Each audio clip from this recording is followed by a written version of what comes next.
one last time. I can feel that power in my head. Beat of the drums rushing through my skin.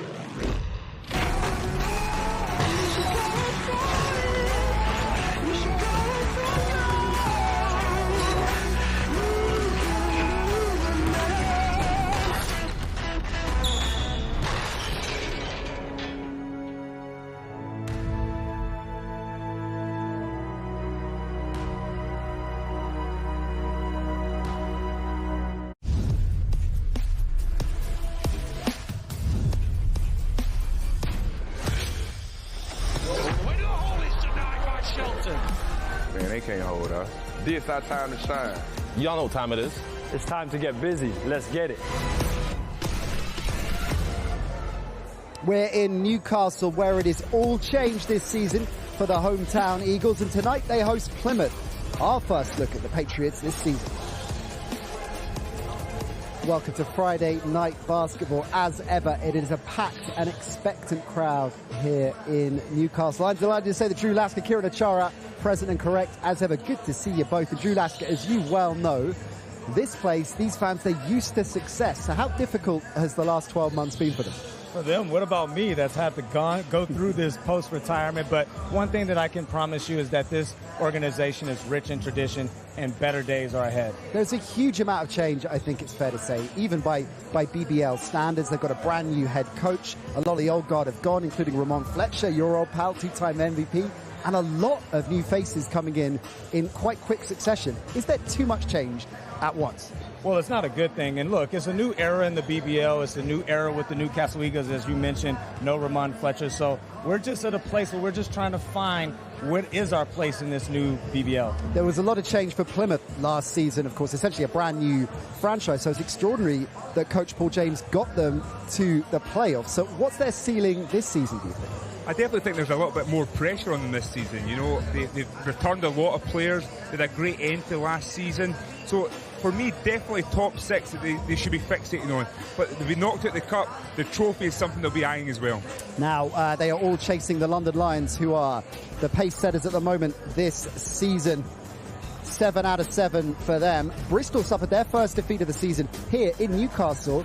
Last Friday, the Eagles recorded their first league win. They're at the wrong end of the table. As you can see, Plymouth a little bit further up. They've had a mixed start, 2 wins, 2 losses. Manchester, Sheffield and Cheshire all in contention. Perhaps the biggest surprise are the reigning champions, the Leicester Riders. They've suffered 3 losses in their first 5 games of the season. Now, as Kieran mentioned, that cup loss was when these two teams tonight met a little bit earlier on in this season. We saw the Patriots knock the Eagles out of the playoffs last season, so I guess this was very much a revenge spot for Newcastle, wasn't it? You know, I was just thinking about that, and you know, there's only a couple of players from the Eagles team who would even remembered that, so it was definitely some redemption for those players and for the fans. But Plymouth, exactly the same way right now. Yeah, and as you say, huge blow for Plymouth when you think about their ambitions this season.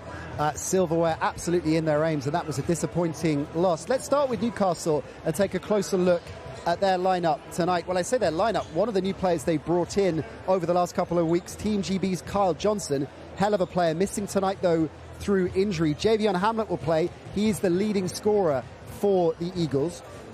Another new face is the former Plymouth player, Denzel Ubiaro. Darius Defoe, the skipper, representing the old guard. Season number what? 19. 19, how about that? Justin Everett, a 6'9" American, signed this week. In fact, he arrived yesterday. But Drew, you were telling us that they've been looking at him for a while. Yeah, I caught up with assistant coach Gary Stronach before the game, and he said he's been on their radar for the last 14 months. So hopefully he can bring on the bacon for the Newcastle Eagles and get them moving up in the right direction. Donovan Johnson, another new face, former Manchester Giant. He joined at the start of the month as well. So, Kieran, I mean, so much change.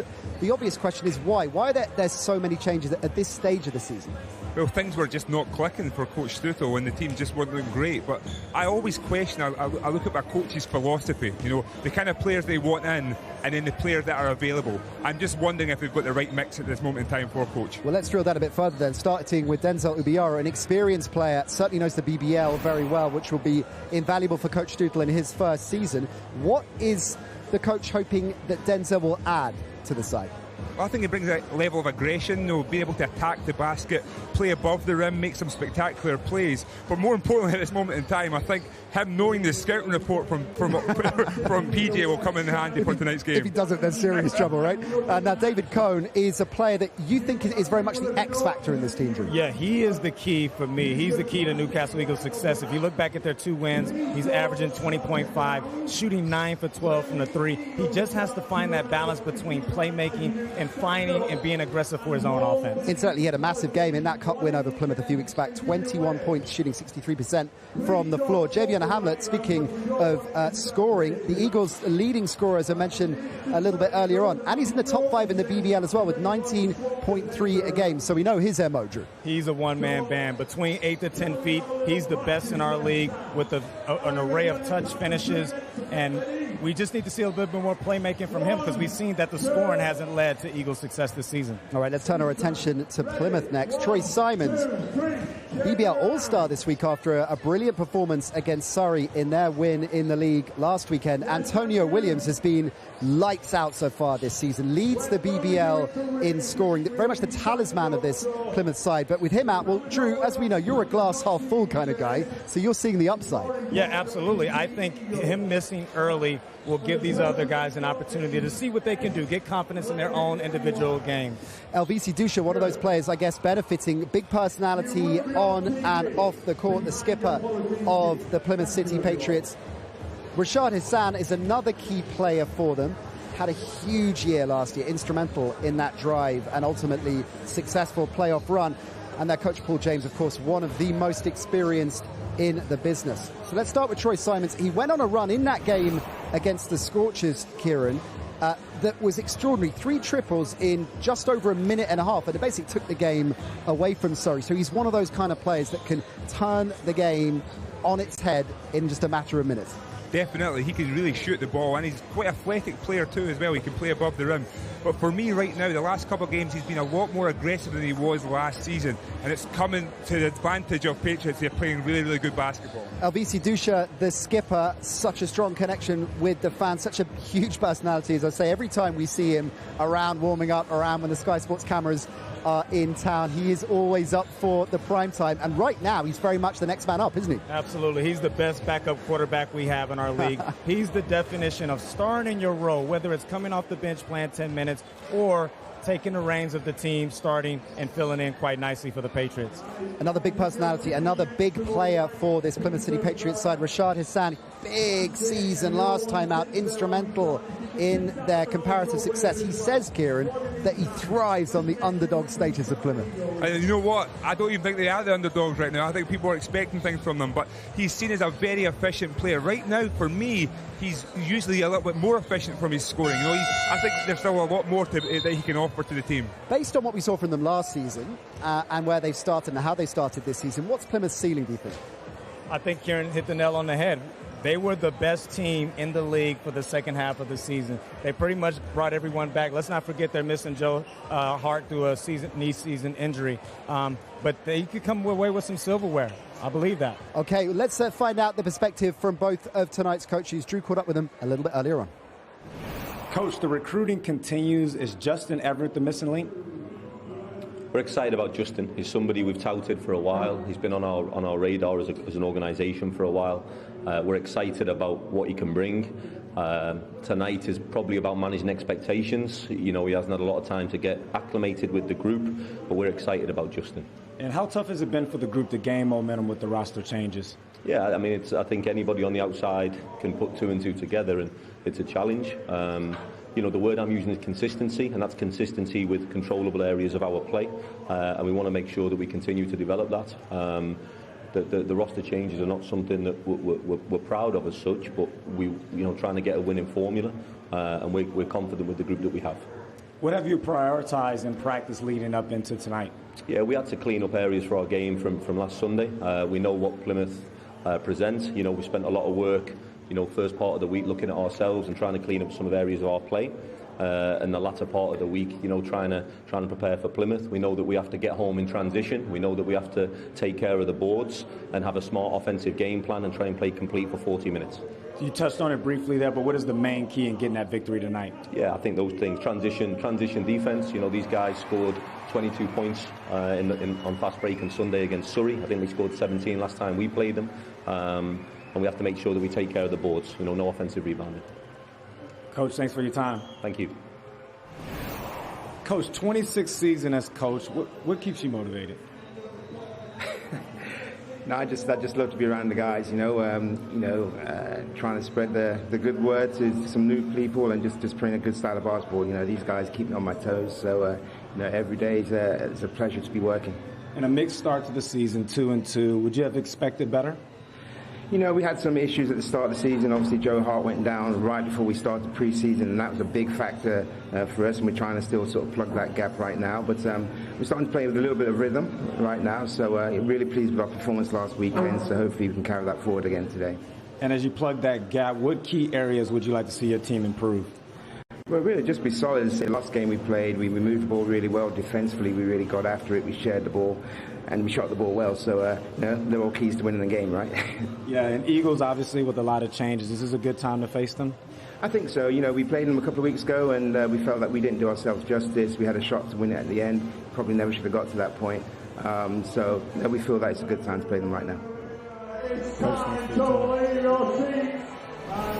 PJ very much with payback on his mind tonight then, and he's been there and done it, and then some, over so many years, so many different clubs. I mean, 26 seasons makes Darius Defoe look like a rookie. Rookie of that. I guess he was the perfect man for the job, Drew, when the Patriots had to re-up from scratch and rebuild last season, because he's just so vastly experienced. Yeah, absolutely. He's a guy that's been around, as you can see there on the screen, and when you're starting over, you see the difference between the Patriots and how the Newcastle Eagles started with a rookie coach. So he knows the league, he's been there and done that, and the Patriots should be got the right man in job. Why is that so important, Kieran? Because Mark Stukel obviously is the Team GB coach, so I mean, it has some really strong credentials, but coming into his first season in the BBL, what is it that gives a coach like Paul James such an edge because of that experience? Why is that so important? I think all those little teething problems, he doesn't have to worry about them. He can go straight into the nitty-gritty, you know. So PJ is a kind of guy who gets in the community. He knows what kind of players he wants. He knows what players will have success in this league.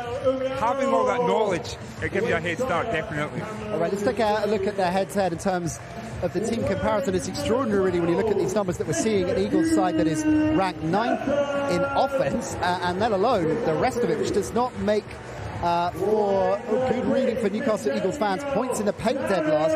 That's something you feel they really need to remedy.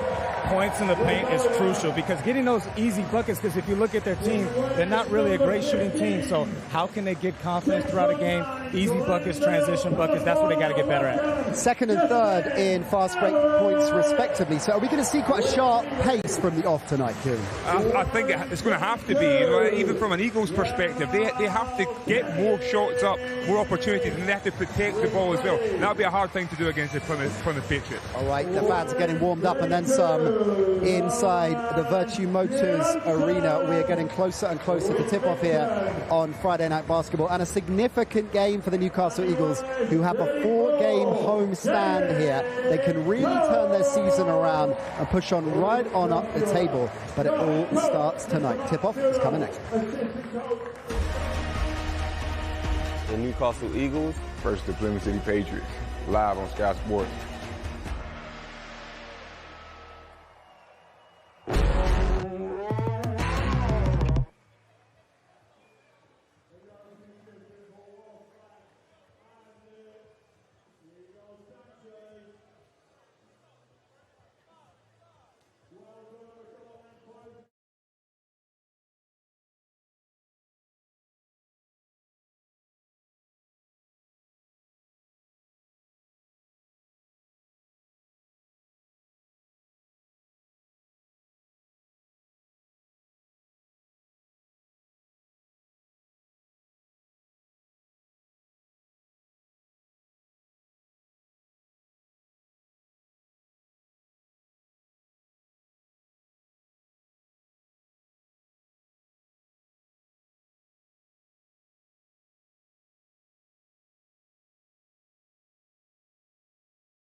The Newcastle Eagles came into this season with high hopes, but so far it has been a mixed bag. Same issue for the visiting Plymouth Patriots, and one team will be ending tonight trending in the right direction, the other under increased pressure. As ever, Adro and Dan Ratledge on hand to guide you through. Thank you very much, Nat. Well, Nat mentioned the other side of the break. The Eagles have got 4 league games in a row here. 2 against Plymouth, 1 against Surrey, 1 against Cheshire. 4 wins from 4, and their season looks completely different. Well, it looks a worrying record to a winning record, so you're right, Dan. 4 games can be the remedy. 4 wins can turn the whole world of fortunes around. Well, that all starts tonight. Let's have a look at the starting 5 for tonight's game, starting with the Newcastle Eagles. Johnson, obviously a recent signing for them.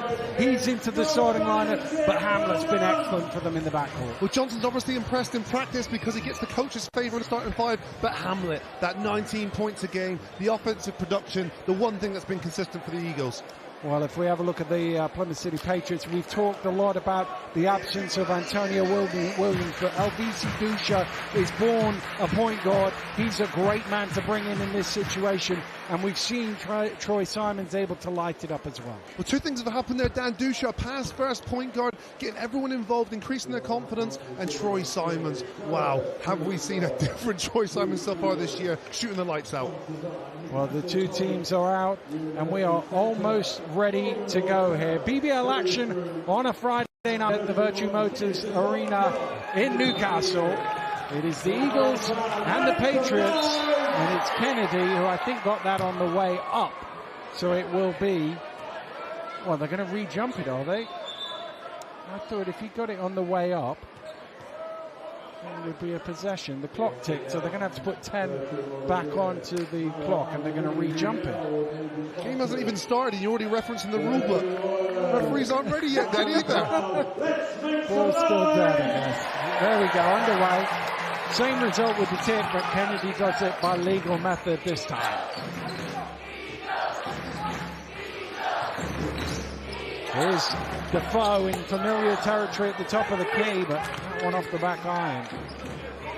Well, we've seen that so many times, haven't we? Paris Defoe knocked down jump shots in this building, doesn't get it to go, and you know, it's that the longer it takes for the Newcastle Eagles to score the ball, the increased anxiety, I think, in this building. Dusha to the spin, got caught from behind. Clumsy one from Johnson, who committed his first foul. He got early foul trouble last week. Dusha is very slow to his feet. Just watch Johnson comes in, bumps him underneath, can't quite catch it on that one, but I can't see it from this angle. He got knocked in the back there just before he landed.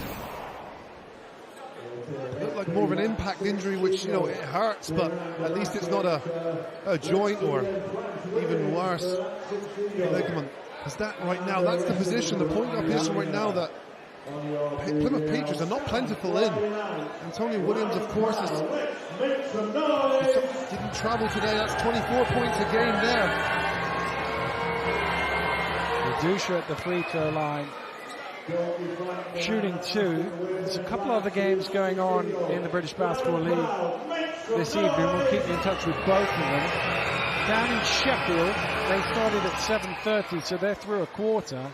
And the Sharks have put 31 points on the London Lions in the first quarter. 31-22. Sheffield lead the Lions. London have a defensive switch. They need to turn it on. Sheffield Sharks down 31 points into the first quarter. Wow. Here's Cohen driving into the basket, bats it away, and that's going to be a Plymouth ball. Well, Cohen's doing the right thing here. He's trying to stay aggressive, and he's attacked the rim there, which saw a gap and tried to make it work, but good hands again from Elvis Dusha to knock it off Cohen for the turnover. And that's going to be an offensive foul on Dusha for the push off. That's great on-ball defense there, and David Cohen able to retaliate and getting Dusha to commit a turnover this time. Interesting matchup there. Could be a battle for the next 40 minutes for those two. Here's Defoe. Goes to post up. Hassan on his back to the turnaround. Nice shot from Darius Defoe. Composure, the patience, the power to be able to hit that fadeaway. Nice bucket from Darius Defoe. Bell inside to Hassan, trying to get 2 back, but doesn't go for him. And I think Kennedy was on the line when he touched the ball, so that will be a Plymouth possession.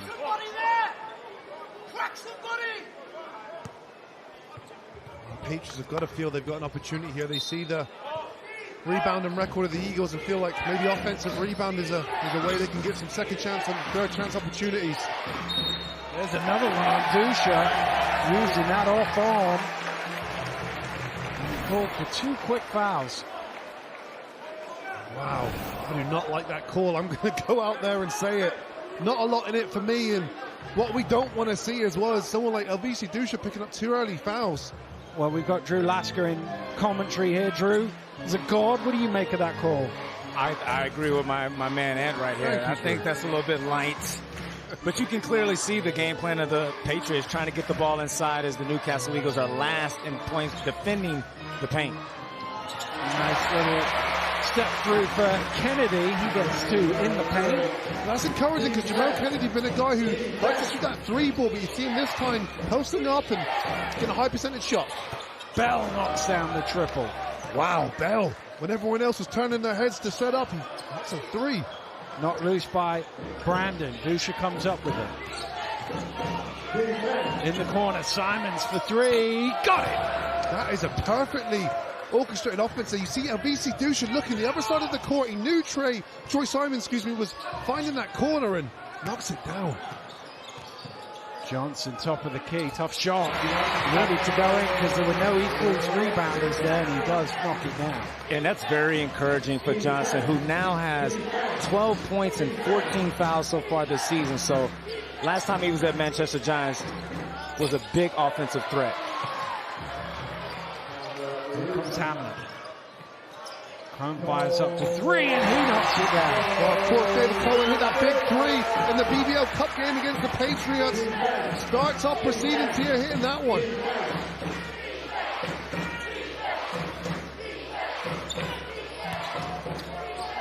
Simons got underneath. The defense was able to force him out, but Bell knocks down a triple. 3s at either end. And that's a great shot by Bell, but that started by the defense by Jamel Kennedy, allowing that ball to get inside the paint a little bit too easy. Bell had a lot of time to put that shot up as well. The defense didn't react. Nowhere near quick enough. Here's another one. This time, one shot rims out.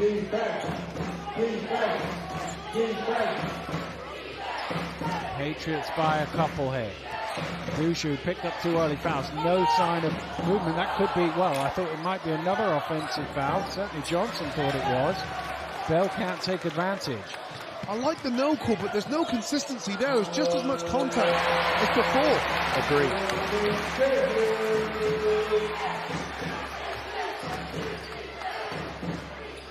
Dusha traveled with it. Just to change a pivot foot. Somebody's got a warning. I think it's Paul James in all of that. Certainly the referee was saying something to PJ. Whether the warning was for him or for his players, I assume it was the coach.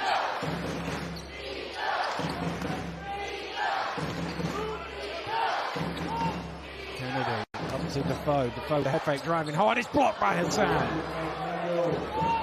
Bell to Dusha, back to Bell, and he jams it in. Wow, that's greatly good space in there between the 3 on the fast break, and LBC Dusha, he's going to find the right mans in the right spots, and Bell, easy dunk finish. Johnson, step back 3, rims out.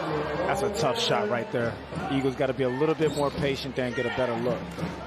Again, the one he made, there wasn't any opportunity for a rebound. There wouldn't have been there either for his team.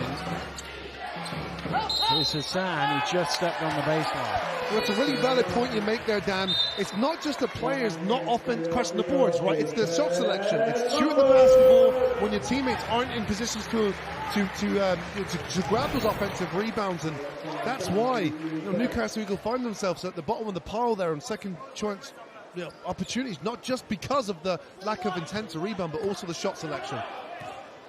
I think if Hassan had stayed on his toes there, he might have been able to keep himself in play. Hassan has size 16 feet, by the way. Not easy to do. Hassan is going to get called for the foul as Defoe passed it off.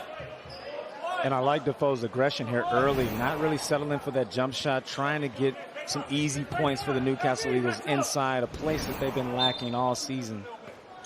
Well, we talked about the efficiency, nice pass, and there's Johnson for two. We talk about every time we see Hassan play, we talk about his efficient offensive play. One of the best ways of guarding him, get him in foul trouble, sit him on the bench. Absolutely.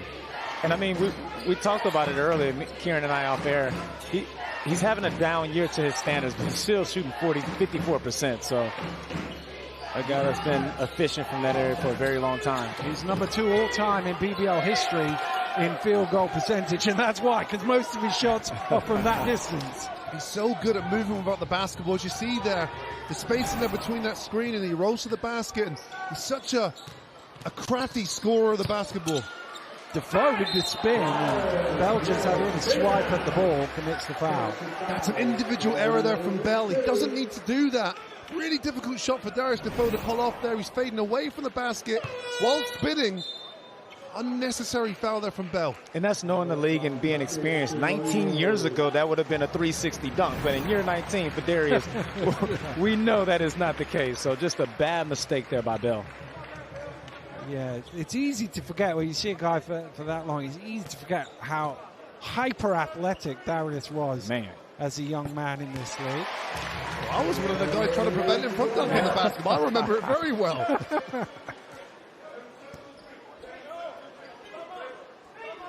But I mean, his game has evolved over the years as well. He was known more so for brute strength and athleticism as earlier stages in the career, and you just see that natural progression in his jump shot so much more consistent now, and it's an area of his game that you have to guard or you're going to get punished. Well, I think the first couple of years they would have said give him the 15 to 17 foot jumper at the top of the key. Yep. You'd be very happy with that shot. Not so much these days. Here's Brandon, who takes one from the elbow. Hamlet with the rebound.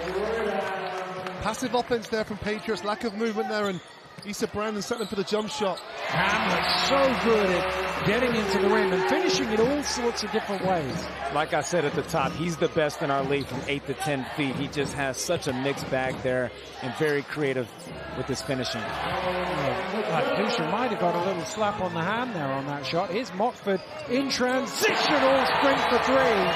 Wow, Ben Mockford had the gun locked and loaded and let it go. Timeout called by Paul James of the Plymouth City Patriots. The Eagles leading 17 points to 15. Well, before the game, Drew Lasker managed to catch up with a man who used to play for Plymouth, but these days is in black and white, Denzel Ubiara.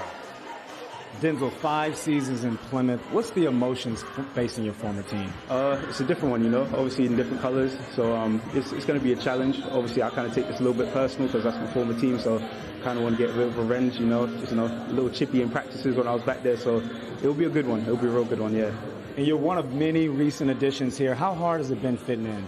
I wouldn't say it's hard at all, to be honest. All the guys, they've welcomed me in with open arms. Coach Mark, he's welcomed me with open arms as well, as long as the staff. So it's been quite easy fitting in, but obviously it's just adjusting to the role, rhythm of the game in this new team.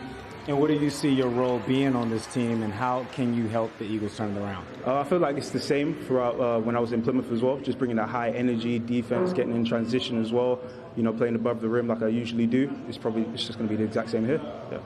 Thanks for your time, Denzel. Appreciate it. Thank you.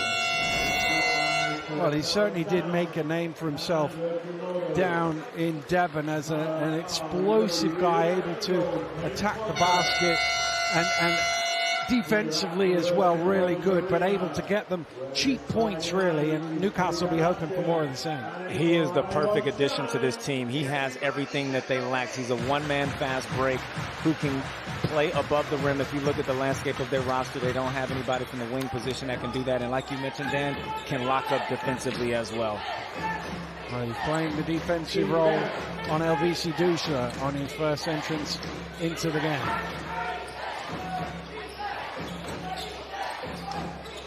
Simon's in a double team, needs some help, finds Hassan. Great spin from Rashad Hassan. That is beautiful. He knew where the defender was on his body, and that spin pivot, look how much space he clears. And it's an easy layup finish for Rashad Hassan. Here's Hamlet for 3 off the mark. Hamlet, a guy that can score in bunches. He's excellent at going to the rim, and if he's someone that increases that three-point shot, he's going to be even more so unstoppable. Tough from Hamlet in there, but Defoe's there to clean it up. It wasn't the most traditional way to get the ball to Darius Defoe, but it worked itself out in the end.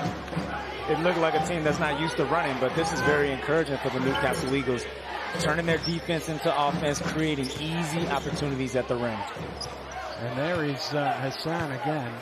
I'm just going to give you an update on the Sheffield score, by the way. Sheffield are 42-29 up against London. They were 42-24 up with, Motford hits the 3. Ben Motford looks like the dangerous Ben Motford that you have to guard. He has a intended about him today. 2 for 2 from the three-point line. But the reason I was flagging the Sheffield score up is 42 is as many points as he scored in the first half of a game this season, and there was still 6 minutes to go to halftime in that. They're running riot down at Ponds Forge. Yeah, a team that we've been talking about who lacks offense, and to do it against one of the best defensive teams in the league just tells me that maybe that European schedule is beginning to slowly creep up to the Lions. Well, they were in Gran Canaria this week. You can see the kickball there by Defoe. Justin Everett into the game for the first time for the Newcastle Eagles on his debut, adding some much-needed height to the team, and as coach said before the game, somebody they were very interested in for a long time. But you talk about height, my question is, can he score in the paint? Can he defend in the paint? That's exactly what the Newcastle Eagles need out of him. And can he rebound? He almost got one there, but he ends up, Hawthorne gets it back again, and it's thrown away by Shelton. Well, they gave up a couple offensive rebounds there, but the resistance was enough there, and Shelton blocked the shot. Dancing his way to the basket. And you got to know the scouting report. Hamlet's a guy that's only made 4 threes all season, so you want to have a soft close out there. Rubiara looking to push. Little shake, drives in, and the foul is called. See how much more dangerous the Eagles look when they get stops. They're securing the defensive rebounds, they're pushing the basketball. As you said, Drew, Denzel Ubiaro, a perfect fit for that. He's a one-man fast break. You've got Denzel Ubiaro and Hamlet charging down the wings. Very difficult to stop.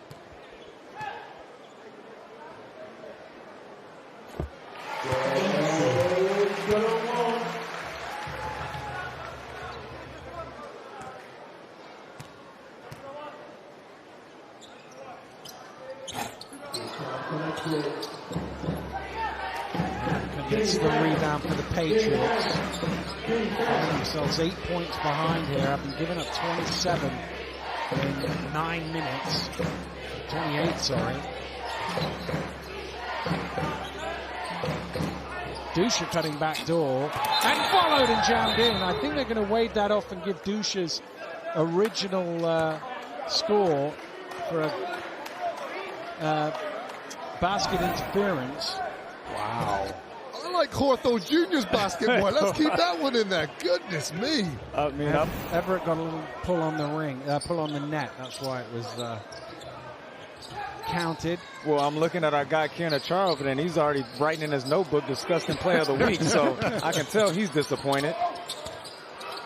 Disgusting violation of the week. There you go. Motford off the mark. Rubiara with the offensive rebound. That's something else he does pretty well as well. They can just about run this down, Newcastle. Crowd chanting down the seconds. Hamlet getting to the rim. Shelton with the offensive rebound. Hamlet put back. And the Newcastle Eagles, just checking that one didn't go in for times. The Newcastle Eagles, who've struggled for offense in recent weeks, have 30 on the board here in the first quarter at the Virtue Motors Arena. The home fans in fine voice and enjoying the opening 10 minutes They lead the Patriots by 9 here. We will have second quarter action right after this break.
Free throw by Hassan.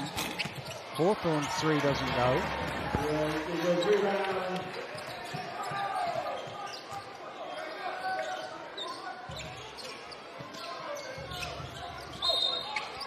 Foul called off the ball. I think it's on Ubiaro. It is number 10 that's shown to the table.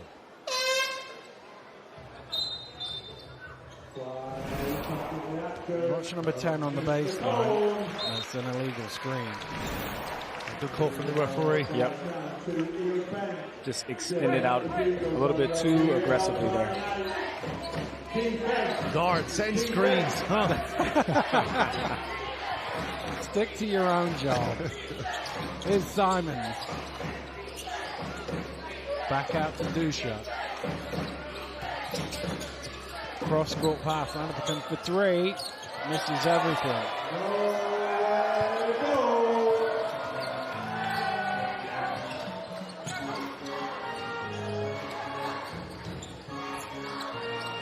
Hamlet with room for 3. Shelton with the rebound. And I think he got accidentally caught in the face. And the foul is called on Simons. Good work there from Duke Shelton. We mentioned the lack of second chance opportunities, points in the paint. Duke Shelton, one of those guys that's been averaging over 9 rebounds a game, so that's what he's hired to do. It's what he's good at.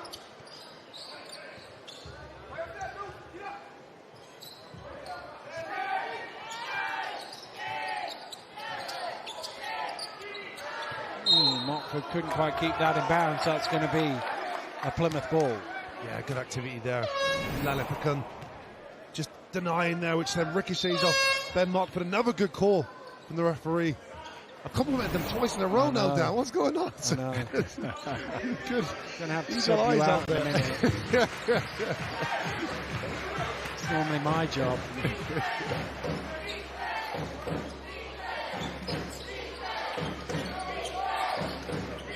Here's Dusha.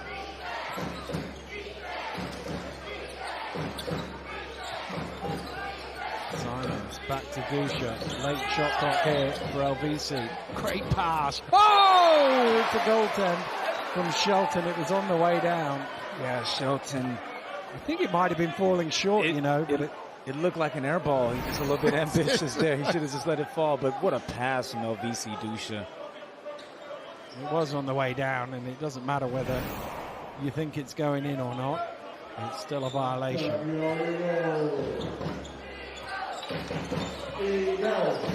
Well, the first 4 points of this quarter have been for Plymouth. It's a 5-point game as a result. And that was another ambitious pass that ricochets its way out of bounds for Plymouth ball. That's what the Newcastle, because that's the disadvantage of having so many new pieces to the team. They lead the league in turnovers, and as you see there, that's the prime example of just players just not knowing each other as well. Well, a technical foul to compound the error on, I think it was on Dusha, and he's going to lead the game now with his third personal foul. And that's a huge mistake there by the veteran. I didn't see what happened, but when you're on 2 fouls, you got to stay composed, because he's a major piece of this Plymouth City Patriots team with no Antonio Williams in the lineup. Well, let's see. He's chatting to the referee, and then there's obviously a little bit too much. It's just an odd time to get a technical too. The possession was to the Patriots after a turnover from the Eagles. Well, you've got to assume they're going to play 8 minutes and 10 seconds without him here in this second quarter. It'll be a massive gamble by Paul James to bring him back in as Simons converts. That's a nice move. Line for one. From Simon, excuse me, Dan. That's a nice move. Sized up the defender there and got to his strong hand, and it's such a high arcing floating shot there. Nice play. But that's been the issue with the Newcastle Eagles. I went back and watched every dribble over the last couple of weeks, and the issue has been the help off the ball. When there's someone penetrating, you don't see any stunts from the other 4 players that should be or named the help defense. So Simons pass to the basket a little too easy there. Newcastle pushing at speed. Back to Everett. Room for 3. And the big man can shoot. Wow. I was talking about focusing on points in the paint, but if he can add that to the mix too. Just a good offensive transition there as well. Pushed the basketball. Everyone ran the floor, which got Everett an open shot. There's a foul on the rebound. 15 White, says the referee, which is Sam Heitz's number. Just slapped down at the face. But you see the body language after that play by Everett. And you've been in that situation before. You go into a new team mid-season, and to get that first basket just gives a well of confidence for you. 3 in the corner from Kennedy, and Newcastle's lead is back out to double figures. I'm guessing your first basket wasn't a 3-pointer from the top. It was an elbow pump fake hard right. I think you're right, Drew. Simon's call. No, it's Kite's call for an Eagle screen. Yeah, another good call for me from the referee. He's got big man's got to stay stable there. Got to act like that brick wall, solid and straight. But this is a crucial 6 minutes for the Newcastle Eagles with LVC Dusha there on the bench. This is an opportunity to extend the lead going into half. Wow, Hawthorne thought he got a steal. The referee had a different view of it.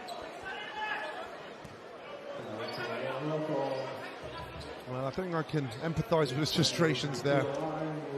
He wasn't really looking to go through the defender, just trying to front him and intercept the ball. Jamel Kennedy will say, thank you, I'll get a free trip to the free throw line. And the free throw line is where they'll be living for this last 6 minutes and 47 seconds on every foul, as they're now currently in the bonus. Well, Hawthorne there, I think, might just be muttering, ball don't lie. Oh, miscommunication. They still have it though. Bell driving in. Did not lose. It's a bit messy here from the Patriots. They still have it. For three. Another offensive rebound. Isn't no Hamlet's able to get there. And there's another foul. That's going to be 2 more free throws. Wow, and that's a second on Sam Peter as well.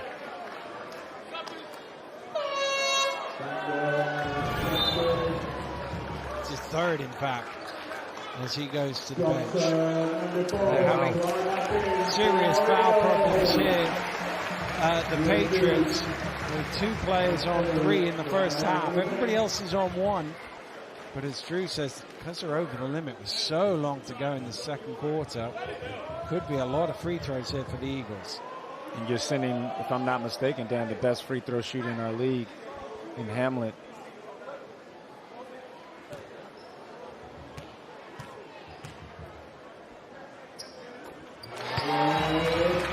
Makes the first. You are mistaken, by the way.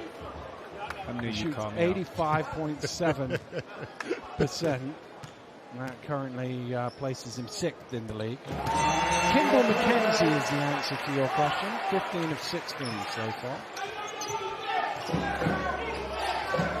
Well, the moral of the story is you don't want to send 86% free throw to the line. Thanks, man. If you'd said that, I would be correct. Here's Brandon. What relies on him for these next 6 minutes, you feel. Bell, nice dish. Oh!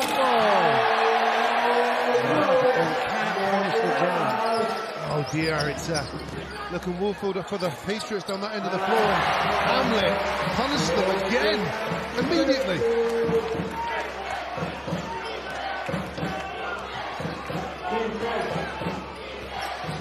Brandon. Kennedy trying to harass him, goes to Simons, looking to use his strength to get to the rim, and he'll get to the free throw line. He's done really well at that today. Obviously, he's known for a shooter, and you want to close him out as aggressively as you can. And Troy Simons just finding a way this time to try and put some points on the board for his team. And this is the time to put the team on his back. As Karen mentioned at the top, he's been a lot more aggressive with the absence of Antonio Williams, shooting 3 more field goal attempts a game. So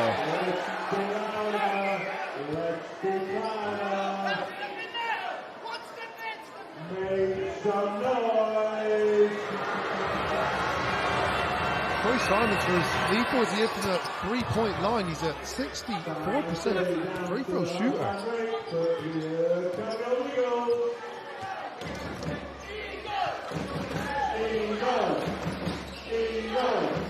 Here's Kennedy on the low block. Backing down, stepping under. Defoe's going after the rebound.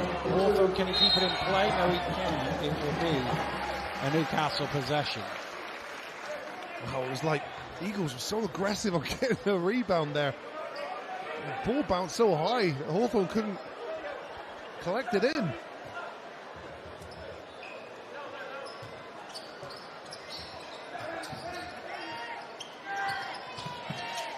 Hamlet just slows down so well. So smooth. Almost reminds me of James Harden, how he can just put on the brakes at any moment, and he's a lefty as well. And like we keep mentioning, just great touch from that area.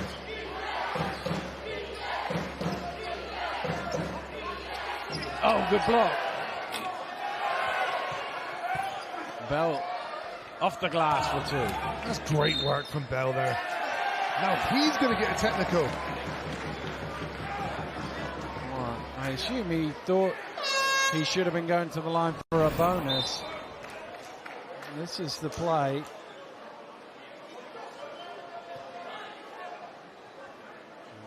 obviously complaining about the lack of a foul call there to get himself a technical, but that's 2 technicals against the Patriots, both where something positive had just happened for them. Yeah, they're just unraveling here emotionally, and especially on the road, you want to keep your emotions in check and keep the game close within striking distance until you get down late in the fourth quarter. Well, we've talked a lot about Troy Simons and how much he's going to have to do today. Before the game, he spoke to Drew about life in Plymouth without Antonio Troy, you're Williams. off to a great start this season. Are you happy with your game? Yeah, I'm real happy with how I'm playing right now at the beginning of the season. I just got to keep it up for the rest of the season. And with Antonio Williams' injury, what's been your mindset individually? I just got to step up. I got to, he was our leader, one of the captains. So I just had to step up. Everybody had to step up on the team, and we just had to keep moving forward till we get back. And finally, what do you need to do to get revenge on the Cup loss a couple of weeks ago? Yeah, we definitely finna get revenge. We ain't like how they just came into our home court and they beat us on our home court first home game. So we definitely gonna get revenge tonight. I'm gonna make sure of that. Appreciate your time, man. Thank you. Well, they've got their work cut out for them right now if they are to avenge that Cup defeat, trailing by 13 with 4.5 minutes to go to halftime.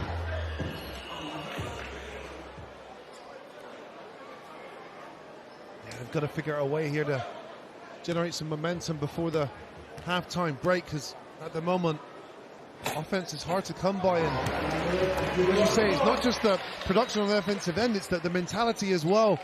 Sort of that world against you mentality. You've got your starting point guard on the bench with 3 fouls and a technical in his back pocket. And you saw there, Bell, after a positive play, as you say, he's picking up a technical. When you're on the road, it's the world against you, but you've got to somehow spin that to a positive. And right now they're in I've got a cloud over my head sort of place. Well, the technical free throw is made. It goes back to possession to the Newcastle Eagles. Patriots in a zone here. And that's going to be a foul on Johnson. And that's an area, as I mentioned, Johnson's been struggling to stay on the floor during a short stint with the Newcastle Eagles. Well, they're over the limit as well. So there's going to be some free throws for Plymouth this time.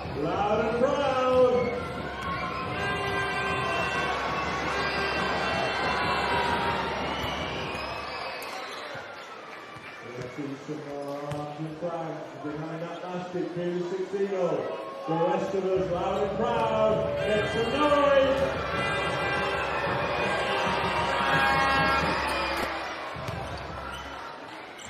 Cuts the gap to 12 here.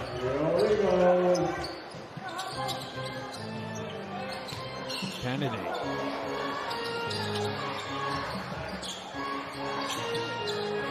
In the corner, takes the 3 and knocks it down. It's a good looking offense there. The ball was whipping around and made the Patriots play defense, having to rotate. And Jamel Kennedy thought about that once, twice, then put it up. And that's the area, speaking of Darius Defoe this morning, he said the Eagles want to do more of is ball movement. And as you mentioned, and probably their best possession there of the night. In and out, but then out of bounds, and that will stay with the Patriots. That's a way to Patriots to stay around. They've got to stay aggressive on the offensive boards here. Yes, they don't get the putback, but they've got another possession here to try and close this deficit. Brandon cut into the hole, takes the contact, and he'll shoot one. That's a good offense, but bad defense at the same time. It's a back screen there, lost your man, and Peter Brandon will take those all day. Let's see it waving. If you have it, let's see them arms waving for your Eagles. And I like the start that Issa Brandon is having so far here with the Plymouth City Patriots. It looks like he's improved his game since the last time we saw him with the Caledonia Gladiators a few years back.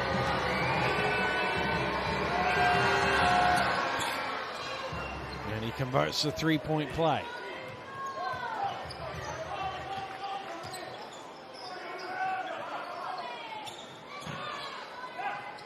Kennedy. It's all around the three-point line at the minute for Newcastle. Bell I thought Bell was going to be called for a grab there, but actually Kennedy had walked with the ball first. I thought the same thing, Dan, and the frustrations there from Coach Strudel. He knows that a play there could really exaggerate this lead. Well, Newcastle Eagles have called a timeout here, 47-35 they lead, but Coach Strudel just wants to talk things over with his team.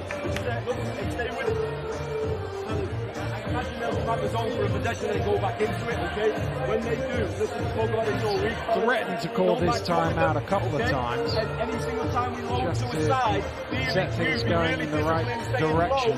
So this one of 3 games going on in the British Basketball League tonight. Sheffield led by as many as 18 against London in the first half, but they lead by only 8 at half-time, 53-45. And down in Leicester lead the Flyers 43-41. The Flyers are without both Bell and Miller through concussion protocol, and Mo Walker is out injured for the Riders. Of course, Bristol beat Leicester down at the Y's a couple of weeks ago. And if we revert back to last season, Bristol was one of the few teams who you know, really gave the Leicester Riders some fits. You know, a lot of games coming down to a basket. Simons for 3. What excellently executed play, straight out the timeout there. Troy Simons was running downhill, had to step into that shot. Very good looking play. Hamlet trying to reply, and he does. Wow. Yeah, that's a big shot by Hamlet, like we mentioned. Not really his forte. And as you mentioned, and if he can add that to his game, it's going to make him an even bigger threat for the rest of the teams in this British Basketball League this season. Well, you said he only made 4 of 17 from behind the arc coming into this game. That's going to be a traveling violation on Rashad Hassan. Just seemed to, that's moving the pivot foot before he puts the ball down. A lot easier for us to see in slow motion, but an excellent call from the referee. Can somebody check on Rowe here now, because this is a consistent theme of the first half, praising referees. I think he's in the middle of getting his level 2 referee certificate. Johnson knocks down the triple. There's a good sign there for Donovan Johnson. As you say, he's a player that really hasn't quite fit in yet offensively, just averaging 4 points per game, but shots like that can change a fortune for a player's season. Bell going aggressively, not getting a whistle, and that's gone off the back of Mockford, I think, and out of bounds for Plymouth. Well, Bell is just having a polite word with the referee, having already got 1 technical, but you can understand his frustration on that last play.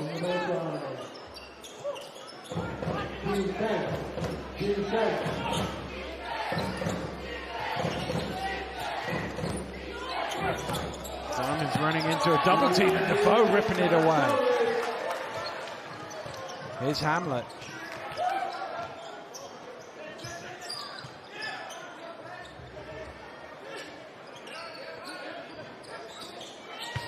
Defoe along the baseline. Nice move, Darius Defoe. Excellent move. About 10 seconds before he caught the basketball down, Darius Defoe's directing the offense. He wanted that ball in the post, and when he got it, he delivered. Bell banging with Johnson. That's going to be a blocking foul on Donovan Johnson, and it's going to be his 3rd. Wow. Johnson continues to have his own internal struggles with the whistle. Trying to take the charge there, but didn't quite go his way.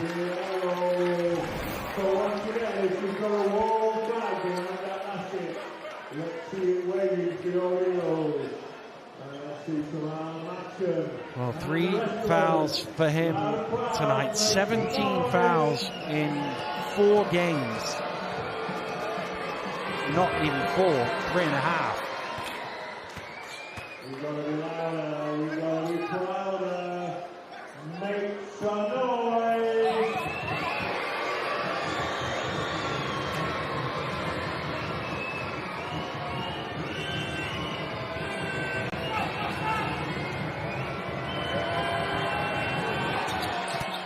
Bell from the free throw line.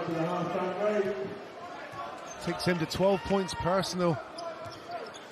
Very active, isn't he? Very aggressive. He's been a positive spark for the Patriots so far in this game. But it's at this end of the floor they need to find a foothold in it. 55 is way too many in the first half. Ubiaro to Hamlet. They'll keep possession, but they only have 2.6 seconds to work with. And in fact, Coach Doodle wants to draw up a play for his team here. He's going to use his second timeout with 1 minute and 4 seconds to go. But this is not about flow or tactics. This is about drawing up a 2.6 second play. That's it, and I think the more he can get himself in this situation with the team as well, the better. Again, this is a new unit. And they have to figure out a way to unite sooner rather than later. We're already here now in league play. And as you said, Dan, next 4 games are so big for this club, because that can really put their record and their position in the league in so much more of a strong position. Well, they're 1-5 right now.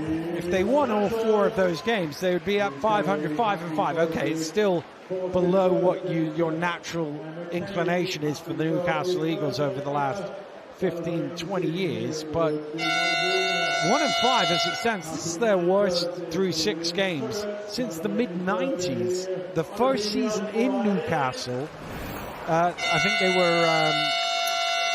think they were 2-5 as they would be if they win this game. The last season in Sunderland, the year before, 94, they were 1-6 through 7 games. But there's only actually been one season worse than 1-6 in the history of this club in the British Basketball League. So it's small steps, isn't it? And as I say, if you win those next 4 games, 5-5, you're on the way up. There's a long time to inbound the ball. Goes straight back to Kennedy. There we go. Just as he drew it up. Little fist bump from Coach Doodle there. That's great coaching and great execution.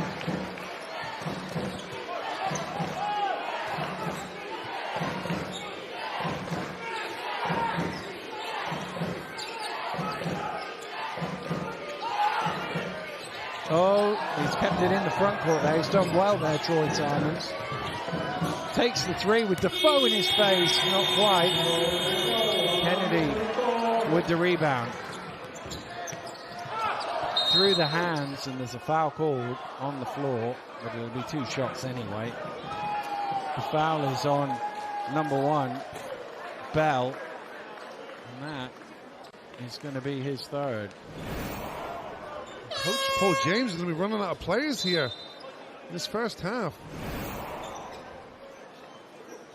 Oh, he sits down. There's only 1 offense left, but obviously it puts him in a precarious position for the second half.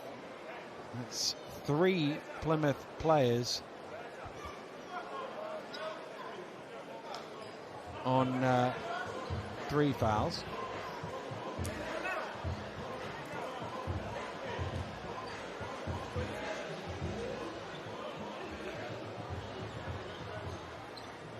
Well, just a little cheeky one there as Everett went to the free throw line. It was Kennedy who was now been told to go there.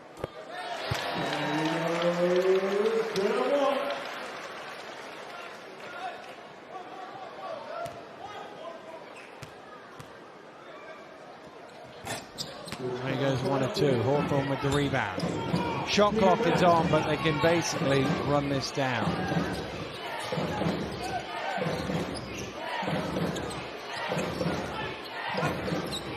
Brandon gets all the way to the rim. Defoe with the rebound. Plenty of time here. Ubiaro driving in. Leaves that short. Everett with the offensive rebound and putback. Simons from the half court is after the buzzer. And that will do it for a tremendous first half as far as the Newcastle Eagles are concerned. They have put 61 points on the board at halftime. This is a team that couldn't put it in the basket for the last few weeks.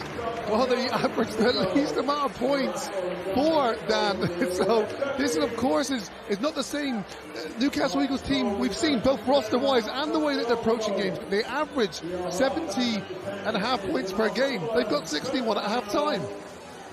Well, an incredible offensive display from the Newcastle Eagles in the first half here against Paul James and his Plymouth City Patriots. They've got to find a way of trying to slow this Newcastle offense down. Let's get some reaction. Ben Mockford is with Drew.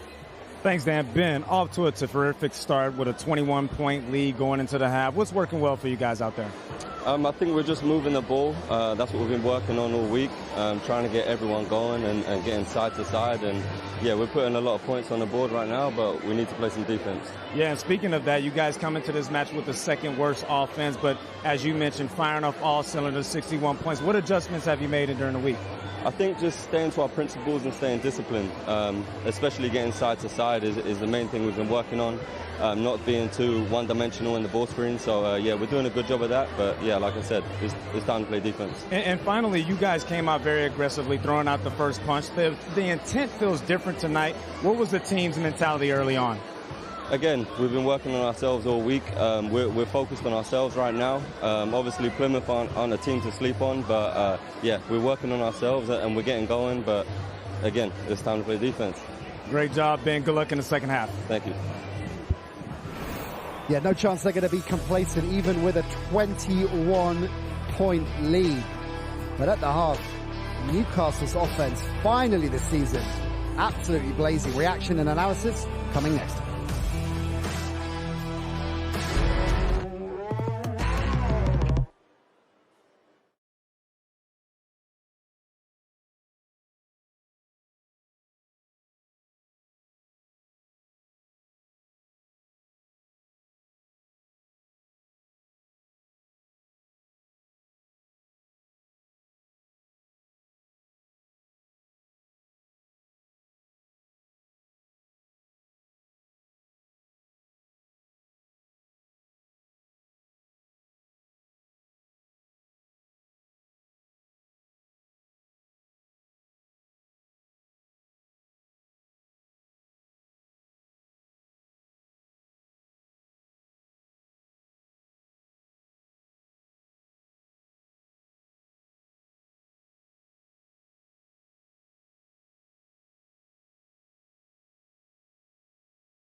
Well, well, well. How about this for a scoreline? The Eagles coming into this game, the second worst offense in the BBL, have racked up 61 first half points. They were trading blows, these two, for much of the first quarter.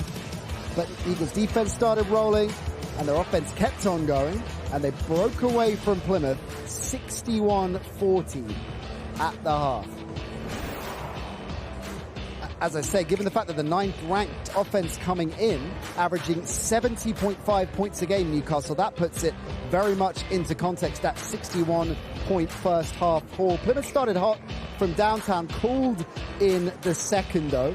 In terms of points in the paint, Kieran Achara, that was something that we were talking about at the top of the show. And Drew Lasker was saying he was hoping to see a lot more from the Eagles. Well, they stepped up there. Look at that, 24 from the paint for them. Yeah, for sure. I think they're averaging 29 a game, so 24 in the first half. But they're showing impressive numbers from the three-point line. I don't believe that can be sustained, but if they can still find a way to score in the paint the same way they did in this first half, they should win this game. Okay, how much of what we've just seen is the Eagles offense gelling and all the talk that we gave at the top about lots of new faces and pieces and trying to fit them all together? How much of it is that cohesion versus how much Plymouth let them play fluently? I definitely think it's a bit of both. You know, they hadn't had that same kind of pressure.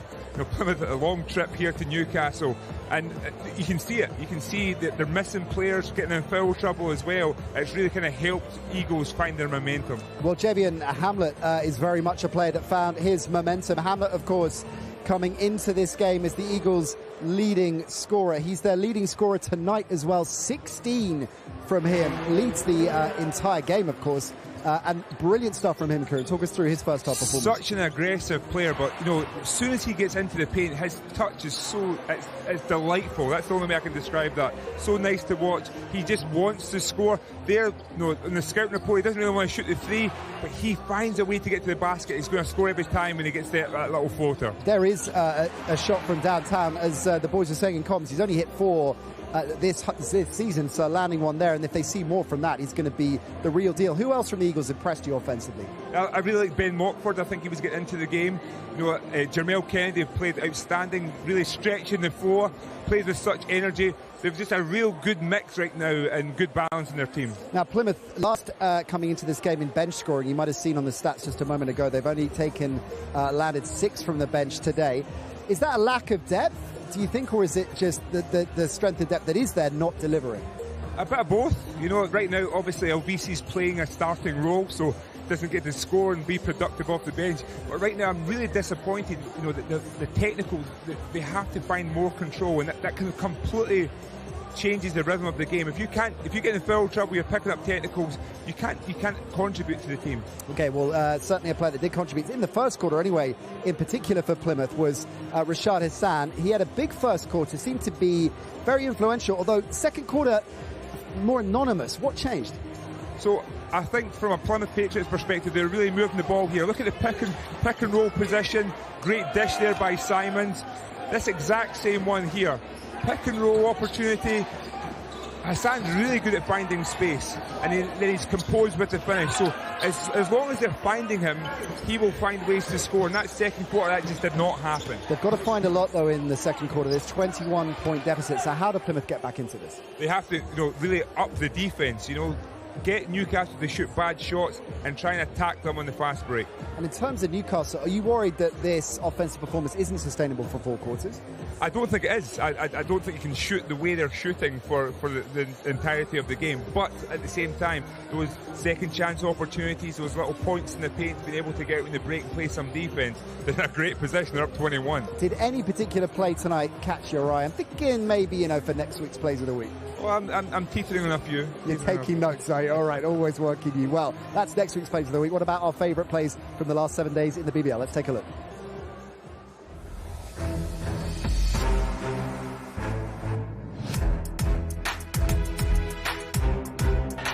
T thought about another one, loses the ball. Let's come back to Acherobi. It's got to shoot though. Time's about to expire. Gets it away. Oh, Mike Acherobia! What a bucket! Incredible to shoot the ball fading away.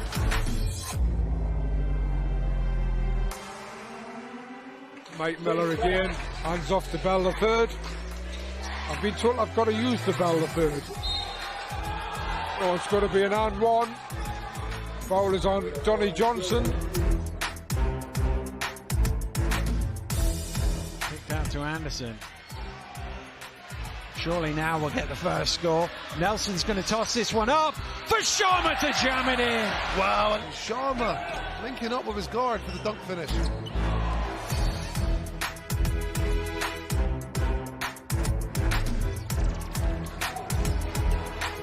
From the left-hand side was Taj Green with the highlight play.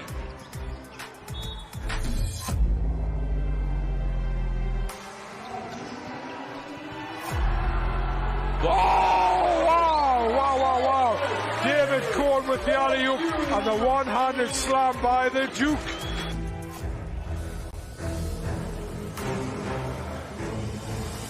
I don't think any of us would mind seeing another one of those tonight. Definitely not. That Green play was really nice, but the production team are making it way too easy for me right now. They're putting in an order. That play there by Duke Shelton, that was just absolutely disgusting. You know what, the production team could put in a hard shift of putting it together. They can't deliver the disgusting where you comes on. Look at Taj Green is making it a regular appearance on there. I was literally, when I saw the game, I was like, I'm going to give it to him. That Shelton one was, though, it was a great play. Do you ever get Mike Tuck recreating that next week? I have rumours you were going to attend the Taj Green. I'll maybe throw the pass up. I'm not going to. Wise choice. All right then. So a comprehensive and compelling first half performance from the Newcastle Eagles. And I can tell you something, the fans around us, and Drew mentioned this at the top of the show, that there were times we were here last season and this fan base, this loyal fan base, were booing their team. Well, they are hyped up and then some because they have been entertained in this first half. Can they keep it up? Advantage Eagles at the half.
Welcome back to Newcastle. It's been a slow start to the season for these Eagles, but they could be turning a corner. A 21-point lead at the half against Plymouth. Let's see if they can hold onto it as the second half is about to get underway. So I'll get back to Drew, Ant, and Dan. Thank you very much, Nat. Yes, if Newcastle score in the second half, they will have more points than they did last week at Sheffield. They only had 62 last week at Sheffield. They've only got into the 80s once this season. That was the previous game against Bristol where they got 89. Everything else has been 59, 64, 77, 72, 77. 61 on the board for the Eagles is a big number. And this is what we expect from Newcastle. Well, you got to give credit to Coach Mark Studel. He's been tinkering, and if you could keep putting quarters in that slot machine, sooner or later you're going to hit the jackpot. So, you're right. Sorry. I was just going to say, Darius Savov called for the foul. It's a negative start for the half, but it's been a really good 20 minutes for the Eagles. I'm sure that's just a bump in the road, but you say there's been a lot of adjustments for this Eagles team, and the downside to that is the time it takes for the team to gel, right? But right now, a game like this can have absolutely positive ramifications for a team. Here's Hassan spinning along the baseline and in off the glass. Darius Defoe just tried to gamble there and steal that ball, and as soon as Rashad Hassan felt him on his hip, it was all she wrote.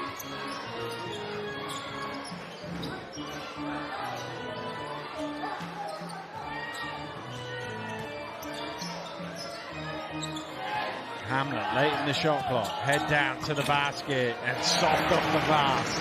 And that's just bad defense there because the shot clock's winding down. You got Defoe at the top of the key. You should be denying Hamlet there and not allowing him to get the ball. Hassan, top of the key, knocking it down. Ooh, that's beautiful. Look, nice and pure and sure. And that's what you get as well. You've just ejected LBC Dusha back in the game. How much more organized did the offense look?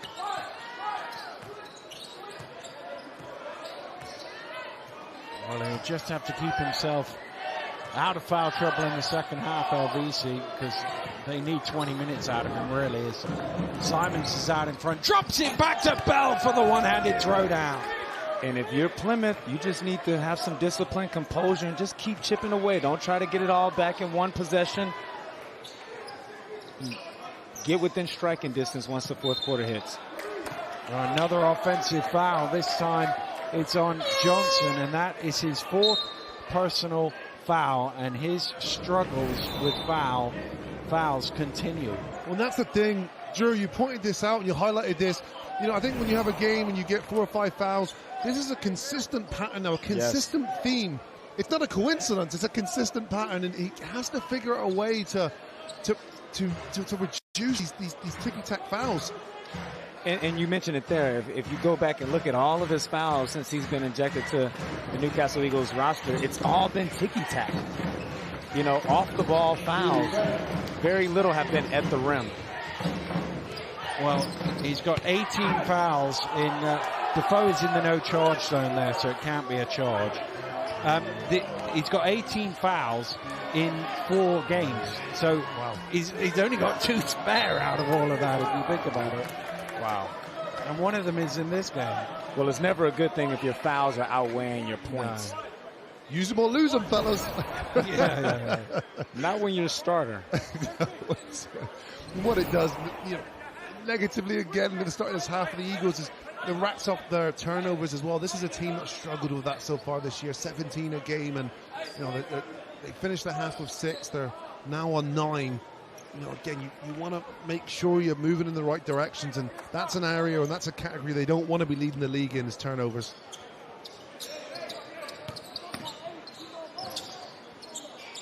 Kennedy for another 3. That one falls short. That's his first missed 3 of the game. He had been 3 of 3 to that point. And Brandon gets his man up in the air, and we'll go to the line for 2. And this start here in the third quarter isn't a coincidence. Shout out to the stat guy who fed me the stat that the Plymouth City Patriots, their best quarter this year is the third quarter. The worst quarter from the Newcastle Eagles this year, the third quarter. Wow, we're seeing it live. Because it's like Patriots have got something, every offense, they've got something good, and quite the contrast for the Eagles. Well, they started off, if you remember the first 3 possessions, you heard the crowd counting down the shot clock. So, you know, that's never a good thing. Well, if this free throw goes in, it's a 10-2 start to the Plymouth Patriots.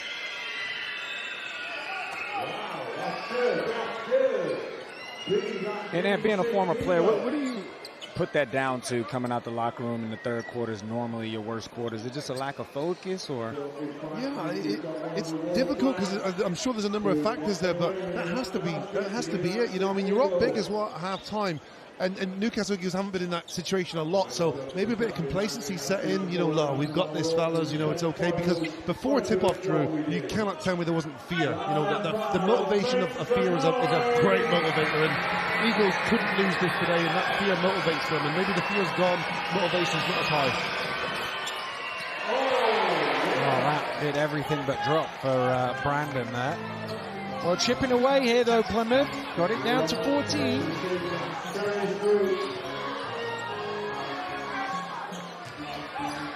Kennedy. Back to Defoe. 17-foot jumper. It's automatic for Darius Defoe. Whenever there's troubled times, put the ball in the hands of your veteran, Darius Defoe. Seen this so many times. Dusha working the pick and roll with Hassan. Everett gets his hand into it. Ubiaro in transition. He's pinned to the glass by Bell. Bell's so long and athletic, isn't he? That looked effortless for him.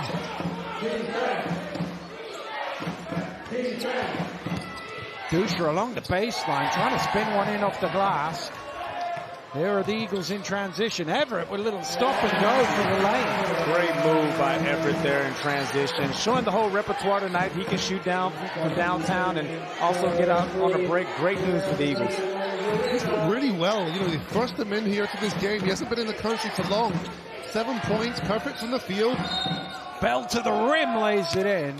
And that will count. He'll go to the line for a bonus. I like Bell.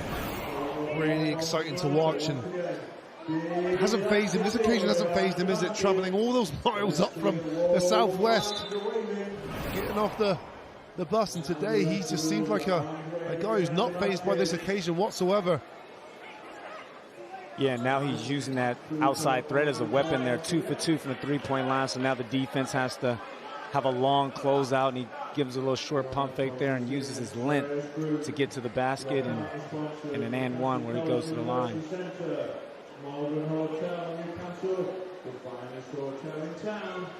Now, the one thing you would say about Paul James last year, when they started the year, and obviously there was almost no basketball in Plymouth until like 2 weeks before the season, and they couldn't get any foreign players in early on, and he had to make do with what he had. He was able to find a way to make that. They didn't win any games, but boy, they played hard. And the one thing you'll know about this team, they're short-handed, they're in foul trouble, they're on the road. He'll get them to play hard. Well, that's because he set the standard and built culture there when the team lacked talent. And now that there's talent sprinkled in with that culture, you saw how they finished the season last year and how they're able to battle through adversity. I just wondered if Simons got tripped there as he ended up sliding out of bounds. That certainly looks like what his thought process was. Well, maybe. Yellow card. Yellow card, tackle from behind. Well, I think it's fair to say the Patriots feel like they've had the rough end of the cords today. Here's Dusha for three, and he is a knockdown shooter. If you're going to leave him on catch and shoot wide open like that, you're going to put 3 points on the board. It's a really good break there. Troy Simons pushing the basketball. It's an excellent cross-court pass. Nice backdoor cut from Kennedy with the two-handed throwdown. And that's a great read there by Darius Defoe. His signature backdoor pass as he hits Kennedy for the slam.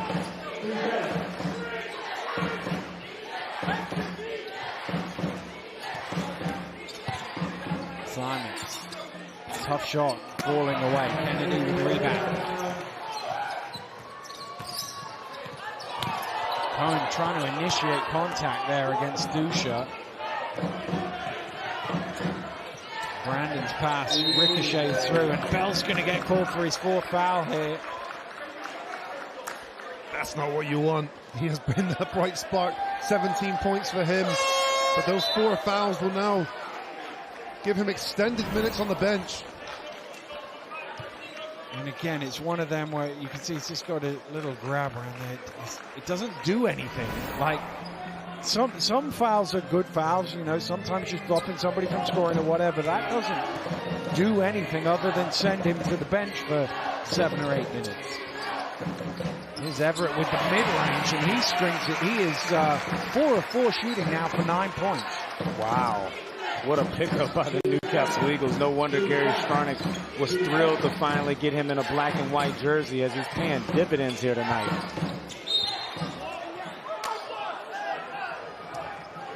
The one thing I would say, you talked about Everett earlier coming in and rolling out. It is slightly easier for the big guys to be thrown out there with 1 day's practice or 2 days practice, because the big guys kind of only have to learn their part of the play, don't they?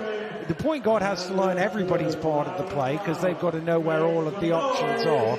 Whereas the big guy is like, okay, you just need to end up there and do your thing. Well, you're absolutely right. I remember when I signed for the Newcastle Eagles in April 2011, and I'm sitting in a film session with Fab Flournoy, and the first thing as he says, he looks at me and says, "We ain't got time to wait. You got to pick this up now." And I'm like, I just got off the bus. Well, we'll give you to 7 p.m. to work through all of the playbook. But in terms of bedding players into a system, it's more likely. We saw earlier in the season when Leicester signed Derek Thornton the day before, as Cohen springs the three. There was no way Rob Paternoster was going to throw him in against the London Lions away, not knowing any of the plays. But it helps when you're up 18, by the way. But you can bed Everett in here for a few minutes here and there and get him comfortable with being out on a BBL floor.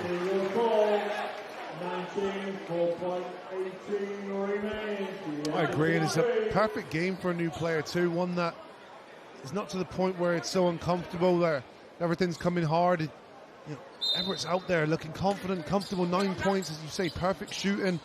And he looked active as well on the boards, which is, you know, one of the prime reasons why they wanted to bring him in here.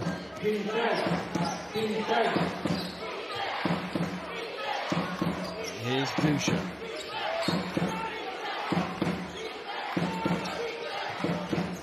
Brandon turning the corner, driving. Oh, no way past Defoe. Hamlet in the corner, going to let another one fly off the mark.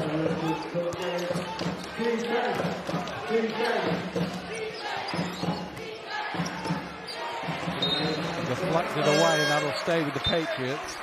Newcastle Eagles did a lot better job of deflecting passes, hands in the passing lane, even in the Patriots. Everything's really hard for the last 3 or 4 minutes of this quarter. The large lead they had at the start is slowly being eaten away, and very difficult on the offensive end now for the Patriots. Well, Plymouth scored 9 of the first 11, but they lead this quarter by 16 points to 13. Dusha trying to add to that with a corner 3. Kennedy's rebound. Hamlet in the open court is fouled by Simons, who's just got to watch his reaction here.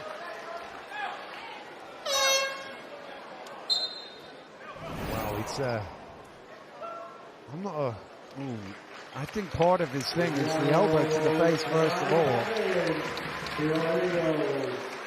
I mean, it is a foul, but you can see because he got caught first, he's like, well, what about that? But you don't really get those calls. I like the referee not calling a technical in that situation, though. That reaction for me looked more animated than some of the reactions I've seen given technicals for in this game. So that's where I don't know. And again, I don't know, is there other verbal language being used? I'm not sure. But in terms of your observation on the reactions there, that would look more animated than some of the technicals we've seen today. So wait a minute, are you switching sides now? Did you get the certificate email during halftime or what? Sounds like it. Be a double XL, one of those pink jerseys first. Thrown into the backcourt for a violation. Newcastle defensively squeezing Plymouth there. As you can see, it's again, every pass is such a labour now. Good activity for Eagles on the defensive end. Defoe spinning baseline draws the foul. Norris Defoe just knows. He senses he's got an inexperienced player on his back and fully takes advantage of that. Another foul. Keita, number 4.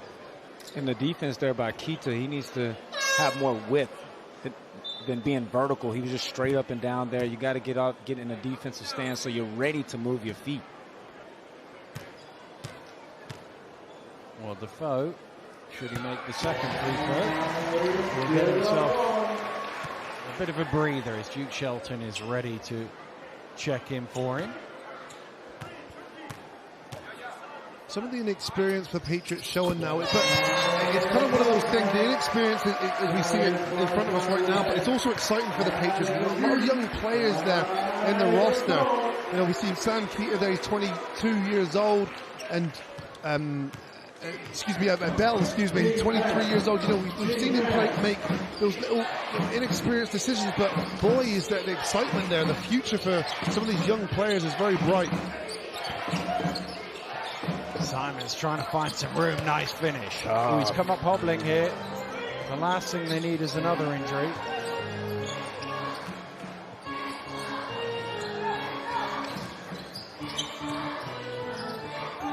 In the corner is Ubiaro for 3. And that's one area of his game that he showed improvement there last year, is from the three-point range, as he's formerly known as getting to the basket and driving downhill. Love to see his growth. Simons replies with a deep 3 of his own. Wow, it's starting to heat up from beyond that three-point line.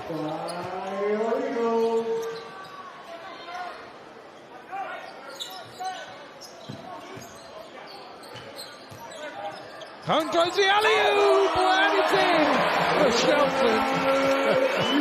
Wow, great play. High as that one went. Duke Shelton finishes it off. Well, Kieran wanted to see it at halftime. I don't think that's going to get a full-on disgusting, but it's 2 points on the board. That's all that really matters. Well, the older Kieran gets, the more miserable he gets with his assessment of the top 10 plays, that's for sure. Hawthorne with the running hook. Shelton wasn't able to grab the rebound and compounds the error with a foul. Let's see the waving. If you haven't, let's see your arm.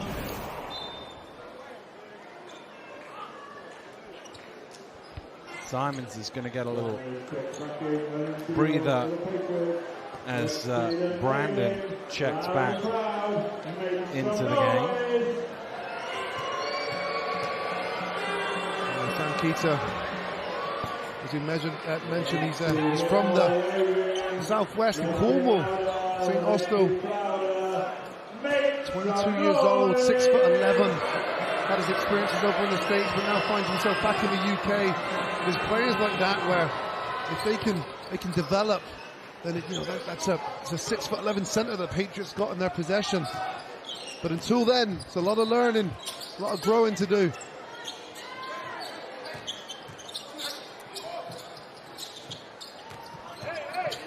Hamlet driving hard to the hole.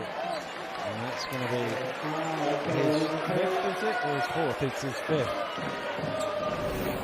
The Eagles fans waving goodbye. And Coach Wells out of the game.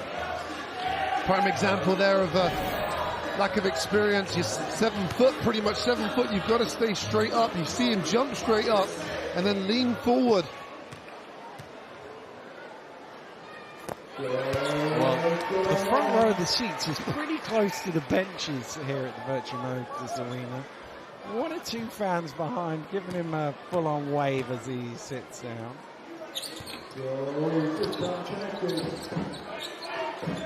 As long as that wave has 5 fingers down, it's okay.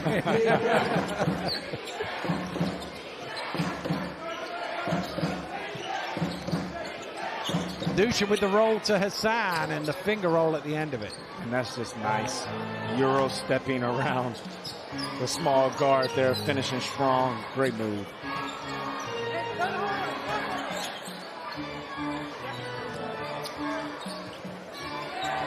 Hamlet. Knocked away by Brandon. Diving on the floor for it. And it's going to stay with the Newcastle. Oh, there's a technical. Who's it on? Is it on Dusha? No, it's on the bench. It's on the Plymouth bench. Dusha was right in front of the referee, which is why I wondered for a second. But it was on the bench. I think it was Simons who jumped up to complain about something. Well, that will not quell the ire that Plymouth feel in this game. They certainly felt that not very much has gone their way in terms of the whistles.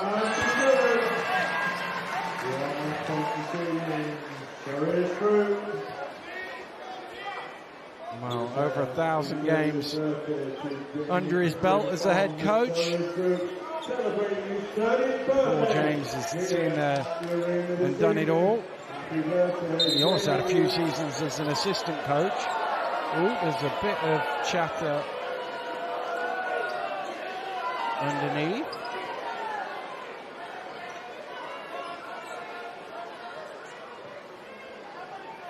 Well, the referees might have a little discussion here as to whether any further punishment might be meted out.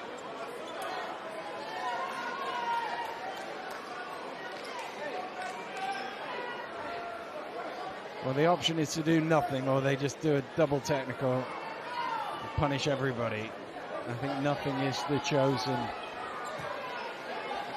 We don't want any more option. technicals. No, we don't want any more technicals. We've seen a few double technicals this season, but not here. Hamlet drives in, and you can see Hamlet was trying to draw a foul there. He was involved from the Newcastle side of it, and his first option was, I'm going to go get to the free throw line. Yeah, Dan, he had his mind made up on the catch that he was attacking downhill and he was shooting that basketball. So great recognition there by Hamlet. But on the flip side, Plymouth just shown a total lack of discipline tonight, not being able to defend without fouling, and then 3 technical fouls on the road is just inexcusable. Hamlet's made a lot of good decisions today as well. He's 23 points, but he's had 6 assists as well. Doing a lot of the right things here today and promising for this Eagles offense. 9 of 10 from the line. He's moving up the free throw shooting chart. Dusha knocks down the 3. Is he not number 1 yet? No. Maybe by the end of this game. Mind you, oh no, Kimball McKenzie is 2 of 2 from the free throw line, so no chance unless he misses something. His cone ticking down the last few seconds. And that's going to be an illegal screen. Yep.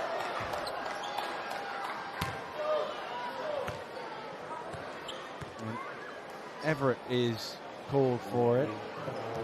And that's his 3rd personal foul. Just a little wide on the stance there. And that's a call that we've seen very often this season. 5.5 seconds for the Patriots to get one final score. Brandon for 3. Off the mark. They had a 28-point quarter, the Plymouth City Patriots, but they only took a couple of points out of the deficit from their perspective. Newcastle on course for their biggest scoring night of the season. They lead 87-68 with a quarter to play. We'll have the 4th quarter when we return.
Welcome back to Newcastle, where the Eagles lead by 87 points to 68 against the Plymouth City Patriots. 89 is Newcastle's highest score of the season. It was against Bristol last week, and they're looking to go past that this week and claim another win as Hassan kisses one in off the glass. He's 8 of 10 for 16 points. That's Mr. Rashad Hassan's efficient ways.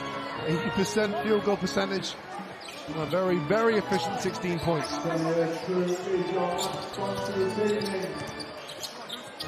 Shelton shovels one out. Everett knocked loose. Still has it. His hook is short.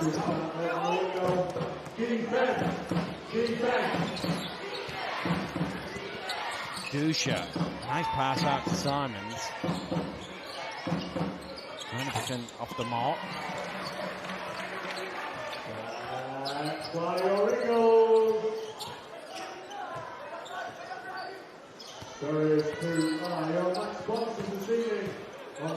Ubiaro foul is called on the floor. Well, just give you one result from the other game going on. Well, it's not going on because it's a result. Down in Sheffield, it is the Sheffield Sharks 87, the London Lions 81. First defeat of the season for the Lions, beaten by 6 in Sheffield off the back of 22 points from Kipper Nichols and 19 from Saeed Nelson. One or two people thought they might go undefeated through the season. I always thought the schedule would be... Oh! Duke Shelton wipes one out. Oh, and Hawthorne at the other end. But there's a foul called on that one. I don't think it's on Hawthorne, by the way. Some back-to-back high octane block shots. Starts with Duke Shelton, where the upper end of the floor, Hamlet. Well, there's another technical. I was looking at the replay, so I didn't see who the technical was on. We'll wait for the Troy Simons this time for the technical foul. Well, who was the foul on? The foul was on Lanapakan, I think. Okay. So that there will be... oh, wait, that's Simon's second technical, is it? No. For a second there, the referee went, there's been that many technicals, the referee couldn't remember. He technically did get technical, but he was classified as the bench. bench. On the bench, right, yeah. So it's not against him. Well, Plymouth City Patriots fans should be disappointed in their team tonight. A team that's been playing really well and keeping the ship afloat in the absence of Antonio Williams. And as you reintegrate him back into this team, the last thing you want to do is lose everything that you've built thus far. So Paul James there, I'm sure he'd be very disappointed in his team performance here tonight. Look, we've all been there as well. It's really difficult, I think, to keep your emotions intact. You know, they're on the road, and you can't help but say there's an argument where they must feel they've been hard done by the officiating today. You know, they'll look back there at this and they'll cut the tape down and think, okay, well that could have went either way. So, but while they do have control, you have control of your own temperament, you have control of how you respond to that, and that's what they haven't done a particularly good job of today. It is always, to be fair, it is always easier for us to hear, oh, I know you think you've got a really bum call there, but don't argue against it. I do get that, but don't argue against it and you won't get a technical. But yeah, when it's one or two techs, but they've had 4 technicals tonight. I mean, I want you to dig out your record books, because I don't think I've ever seen that many before. I bet you there was a game here that you played in. You had one of them. Is kicking it back out. Johnson off the ball, tipped all the way out. Patriots have it, but it's 2 on 3. Oh, they only need.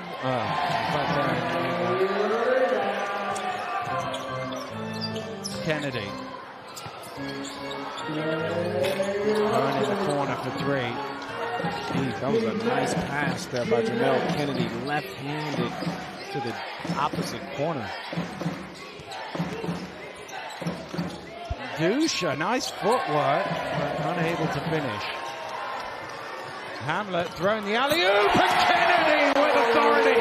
Wow, the behind the back dribble first, and then high, flowing shot for Jamal Kennedy for the dunk finish. Well, that's got the Eagles faithful on their feet as the timeout is called by Paul James. Just trying to right the ship. His team down by 20. Seemingly everything going against them.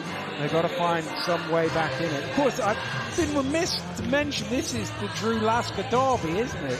Plymouth against Newcastle. You began your career in the BBL in the fine city of Plymouth. Still have family ties there, live here.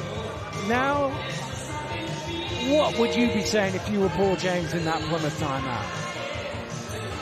Like I mentioned earlier, it's just about, it's always about the finish. I'm a firm believer in, you know, the last 5 minutes, whether you're up or whether you're down, will take you on to the next game or the next practice. So can we finish out, like it's all about small wins. Can we win these last 7 minutes? You know, setting small goals. Because like I say, Antonio Williams looks like he's close, looks like he's on the way. So there's 24 points that's going to be injected to this team. So let's finish this thing off right, fellas.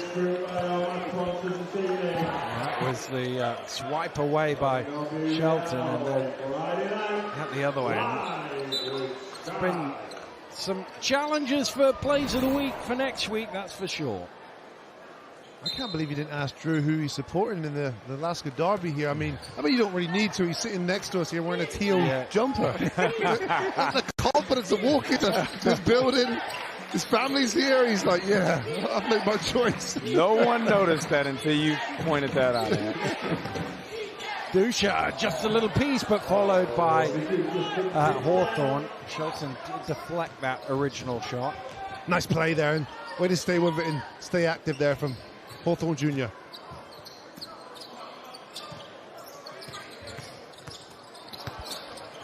Shelton just bobbled it in. The end ran out of room, and Hawthorne switched the lights off and threw it out of bounds. Another nice pass there by Jamel Kennedy, and good swipe at the ball as well from Hawthorne. It's easy to commit a foul there. He did well. Shot clock. Kennedy under all sorts of pressure. Simon's got a piece of it. Hawthorne trying to find room, gets his own rebound. Way to keep with it. It was an excellent block shot from Duke Selson, actually, and as you say, Dan, excellent persistence there from Hawthorne Jr. and gets his reward. And that's the type of effort that Paul James would want to see out of his team in the last 6 minutes. Oh, Shelton with the follow.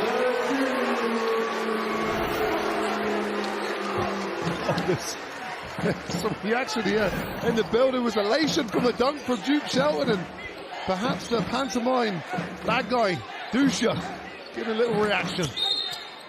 Shelton commits the foul. Well, with your newly acquired level 2 refereeing thing, I'm surprised you weren't calling for swinging on the wing at the end of the It wasn't excessive, Dan. It wasn't excessive. Can I see the email confirmation, mate? Congratulations. You know I'd be rubbish at that. I could barely make calls with the replay here. Hey, I got a lot of respect for the referees. I mean, I've reffed some games before, and it is much more difficult than what it looks doing it from your couch or these nice comfy seats right here. I got respect for the players in the game that you refereed, to be fair. Well, they were only 6 years old. So, you know. You gave them 5 technicals? Life lessons with Drew Lasker. Life's not fair. You've got to learn the hard way. Hassan continues his very efficient scoring night from the free throw line.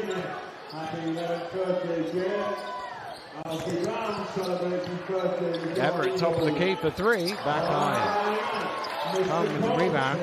You can't see, but Kennedy was wide open on the baseline. Oh, nice pick and roll to the elbow. Well, he gets an applause from his coach, even though it didn't go. He was happy with the execution.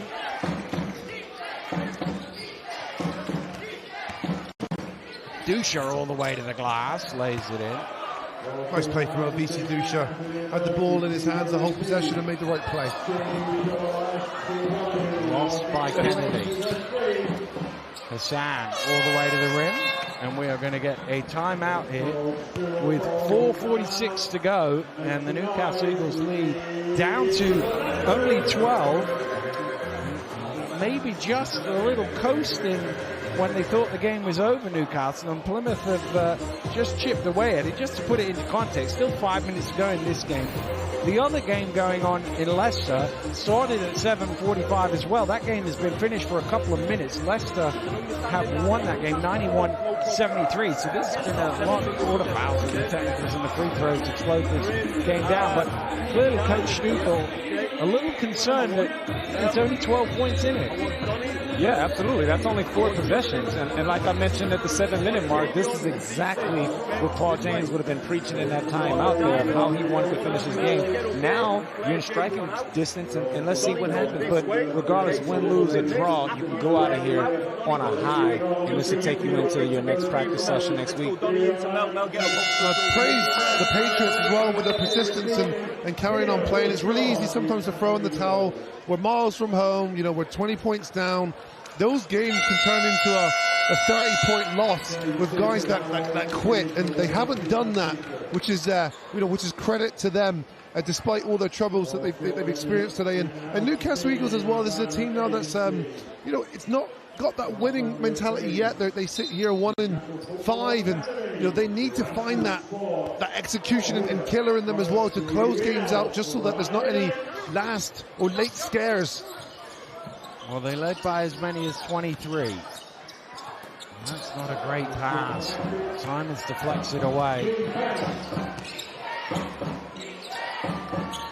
For 3, followed by Hawthorne. I thought he was going to jam it, but he did the sensible thing and got 2 more points on the board for his team. It's down to 10. And all it's been has been energy and effort here these last 3 minutes by the Patriots, just playing hard, and good things are coming for them.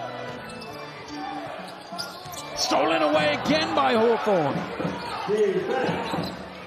Simons for 3, big shot, no. And Newcastle able to get it. If that shot went down, that would have created a lot more intention here for this Eagles team who find themselves in a little drought here. And Turner was racking up also. Hamlet did well to get away from that. Johnson can't knock down the 3. Hamlet was in the air, not quite sure where to go. Slapped away, and a foul is going to be called on Simons. I think that's his 4th. He is so good at that. Getting into those danger zones, and you think he's going to drive one way, it is. The Euro step will completely change direction, and wow. Well, it's not only his touch around the rim, it's how he can change his pace from going from top speed to slowing it right down on a dime. And there's a move we saw a couple of weeks ago there in Sheffield. Just a master within that painted area. It's a modern game now. Back in our day, you never would see that as much. Never really seen the way the players maneuver now and move with their 2 free steps. Everything is just a straight line. I mean, yeah. Well, he just stood at the elbow and shot 15-foot shots. He didn't move anywhere. The only thing he was doing laterally was that hard drab with that left foot. And then getting downhill. But Ant had a nice little run there during his prime. Tough player. Midi, nice midi, get to the rim. You did well for yourself. If only I worked out that Euro step, Drew. Well, Johnson leaves the game, his 5th personal foul. Simons for 3, not quite. Great rebound. Hawthorne has been so active, going at it again and squeezed out, but illegally. So I think it's Defoe that's going to get called the foul. No, it's 15 that's shown to the table. Everett. And that's his 4th personal foul. It says Hawthorne, he's got 7 offensive rebounds, 10 rebounds in total, 6 points. He's been so active in the 15 minutes he's been out there. Yeah, I like his mental toughness as well. He hit a horrid time in this game. He was on 0 points until the 4th quarter. He's got 6 this quarter, and as you say, Dan, the activity, offensive rebounds. Tusha selling two-face there and then missing everything.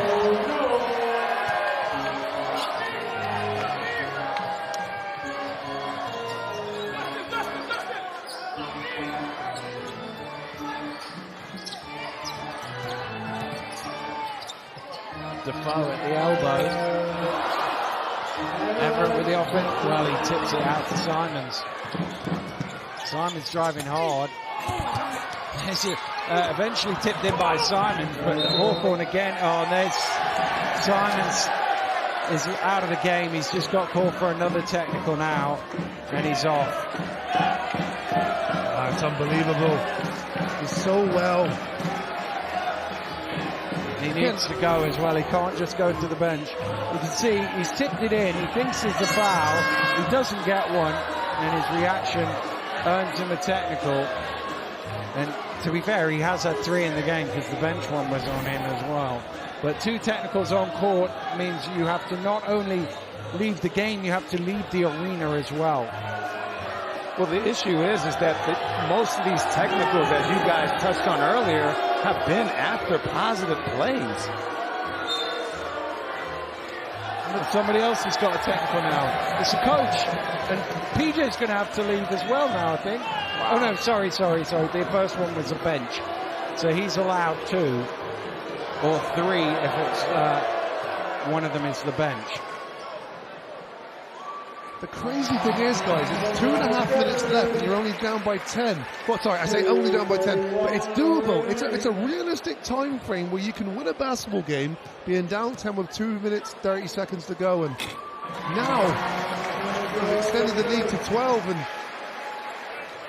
it makes things even more of a bigger mountain to climb. Well, to put it in perspective, if you eliminate those 6 technicals, it's a 6-point game. Wow. You know? It's just come back to me. There was a Worcester game a few years ago where they had like about 8 of them. I can't remember exactly the number, but there was a Worcester game a few years ago. Somebody else asked me for the record of technicals, and I didn't know the answer. Yeah, I can't recall anything like this in my 17 years around the league. Offensive foul is the call. I think it was the last game of the coach. I can't think of his name now. That they had briefly, and that's another player fouling out of the game. Everett, I think it is, who's committed his 5th foul. As he gets a round of applause here from the Eagles fans showing their appreciation, and had a great solid night and will be a great addition to this Newcastle Eagles roster. Paul James is going to call his men over and have a few words.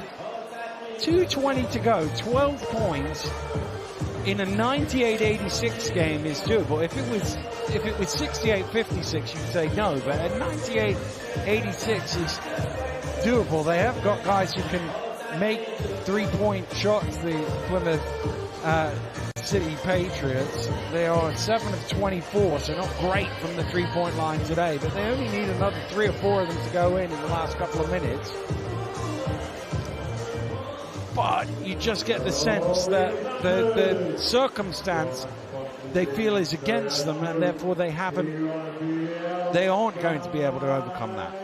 Yeah, it's all about the mentality. I've actually been involved in a game before with under 2 minutes to go. Speaking of Worcester, I believe it was against the Worcester Wolves, and we rallied back. We had a guy named Paul Gauls, who was a one-man fast break, who ended up just taking the game over and ended up going into overtime. He shot 2 free throws at the buzzer and made them both, and we ended up coming back and winning that game. And that game actually ended up being important because we ended up winning the league that year by a game. So, you know, every game, every situation matters in the British Basketball League. I can add to that as well. We're away playing for Leicester Riders, and we were away to Manchester, and we were down by 10 with a minute to go. I think it was less than a minute. I think it was 59 seconds to go, and Jake Cousinard hit some threes for us, got it to overtime, and we won. I remember the game. I was down the road in Durham that night. Oh. Covering a game the Wildcats were playing. And I think it was late in the season, wasn't it? Closing in on the league title. Thought, wow, they're going to lose to Manchester. They were about 8th on the table at the time. Jay Kuzno had other ideas. You were at the wrong game. It was at the wrong game, it's fair to say. The Durham game was not great, hence why it's watching StatCast at the end. But that's why I love this game, because anything can happen, and that's why no matter what your roster looks like on paper, as we've seen tonight, the London Lions, many people talking about they would go undefeated, and they pick up their first L of the season. So the schedule must be played, and you got to see it through, and that's why basketball is so exciting. Well, you get the feeling if they are going to come back, Hawthorne's going to play a big role here, the way he has been so lively in this fourth quarter. He gets 2 more and cuts it to 10 with 2 to play. Oh, he almost got a block there. Khan had an easy lane for the basket. That shouldn't happen. You know, this late in the game, Patriots have to protect the paint. That's a little early in the offense. I know you're down 12. And he is 0 of 5 from 3-point range. Ubiara. Well, they've got numbers here, Plymouth. Dusha. Drops it off to Hassan for the finger roll. Good trail there for Rashad Hassan, and patience of Dusha to be able to put that ball on a plate. Easy basket. 10 of 12, Rashad Hassan for 22 points. You don't get much more efficient than that. Ubiaro out to Kennedy with the dagger 3. Big shot there from Jamal Kennedy, and that was a better defensive set from Patriots. Good help defense rotating, but talent trumped it on that occasion with Kennedy knocking down the 3. Hassan top of the key. Rashad Hassan has been excellent. Again, he's always that silent assassin, isn't he? Well, it's the sort of performance that would get you in Team of the Week if you win the game, but it doesn't look like they're going to.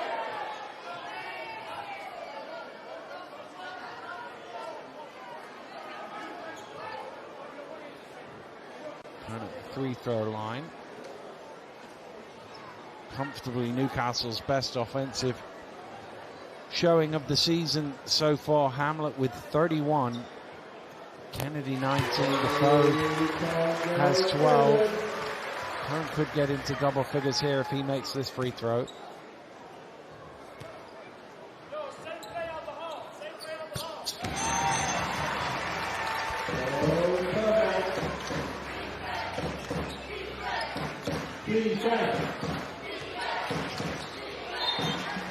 Ubiaro commits a foul. We're going to get 2 more free throws. We're up to 50 and counting in terms of the free throw attempts. Wow.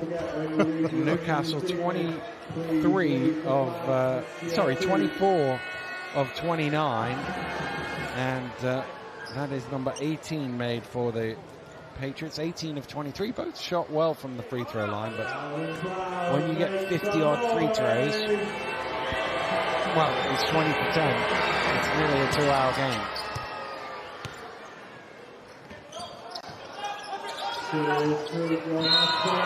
Here comes 2 more free throws.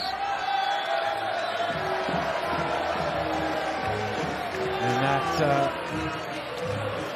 is Dusha's 5th foul, and he's out of the game.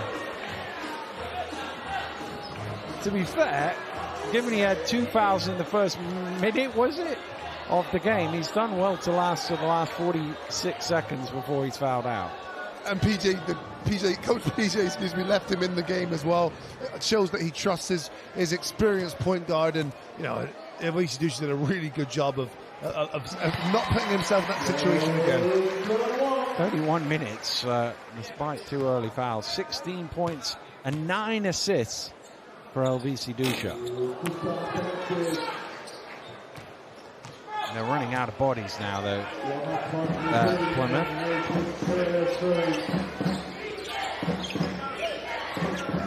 Hassan at the elbow with the Amp Row shot. Wow. He makes it look so easy.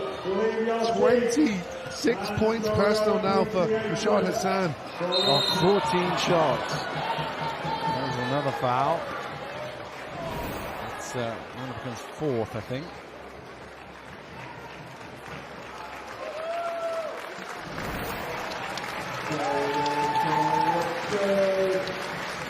And will pick himself back up and go to the free throw line again.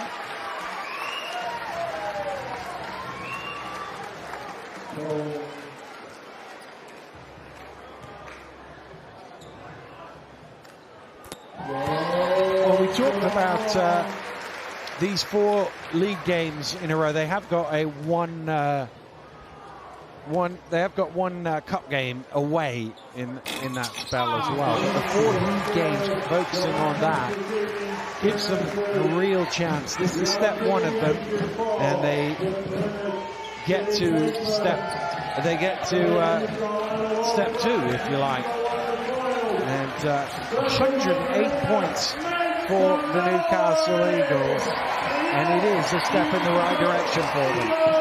It is, and it's been a convincing performance from this Eagles. You know, yes, they put 108 points on the board. This is a team that's accustomed to scoring 70 points a game, so mass improvements there. But I thought at times, look, they conceded 96 points. There's still a lot of work to do on that defensive end, but when they needed to, they made defensive plays, and that's why they always had that cushion in this game. You never really felt, besides, you know, the latter stages of the game, you never really felt that the Patriots were gonna take pole position. And that man there, Javion Hamlet, 31 points, 6 rebounds, 7 assists, another big stat line from him. He has been the consistent producing asset that this Eagles team has. You know, his numbers continue to improve and impress. But what was impressive for me is he made the right plays today. He found his teammates as well. He's at 7 assists, and he was excellent from the free throw line, 16 of 17. Well, there's plenty of other good performances as well. Kennedy with 33, with a 19 points and 8 rebounds as well to his name. And again, you can't score 108 without a lot of people contributing, but shooting at 55% from field goal range, 12 of 22 from 3-point range, 82% from the foul line, all numbers the coach will be happy with. Oh, of course, and again, it goes back to a team that struggled offensively. They've got new individuals come in, and I think the positive sparks too, where they've had Justin Everett come in, and you know, he contributed 9 points here as well. He seemed to seamlessly fit in the offense. Well, let's go back over to the other side of the court with Nat. Well, I can tell you the atmosphere here inside the Virtue Motors Arena is electric. The fans have been waiting a while to see this kind of offensive performance. Let's talk about that first, Kieran. How big a statement is this? Bear in mind, this was the second worst offense in the BBL. And I know it's a small sample size, but nevertheless, clearly just over 70 points a game.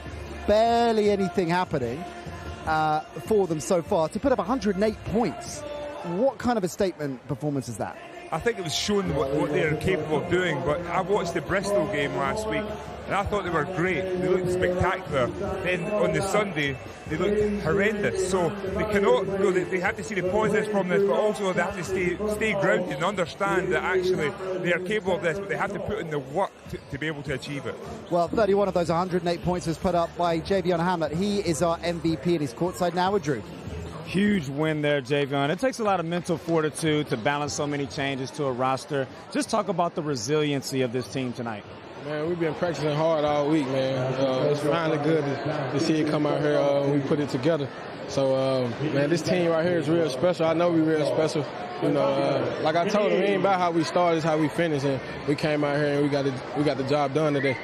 and 31 points, 6 rebounds, 7 assists, and 16 of 17 from the line. How would you personally assess your game tonight? Man, my teammates. First of all, I just want to thank God, for putting me in a position to be healthy and to play this game.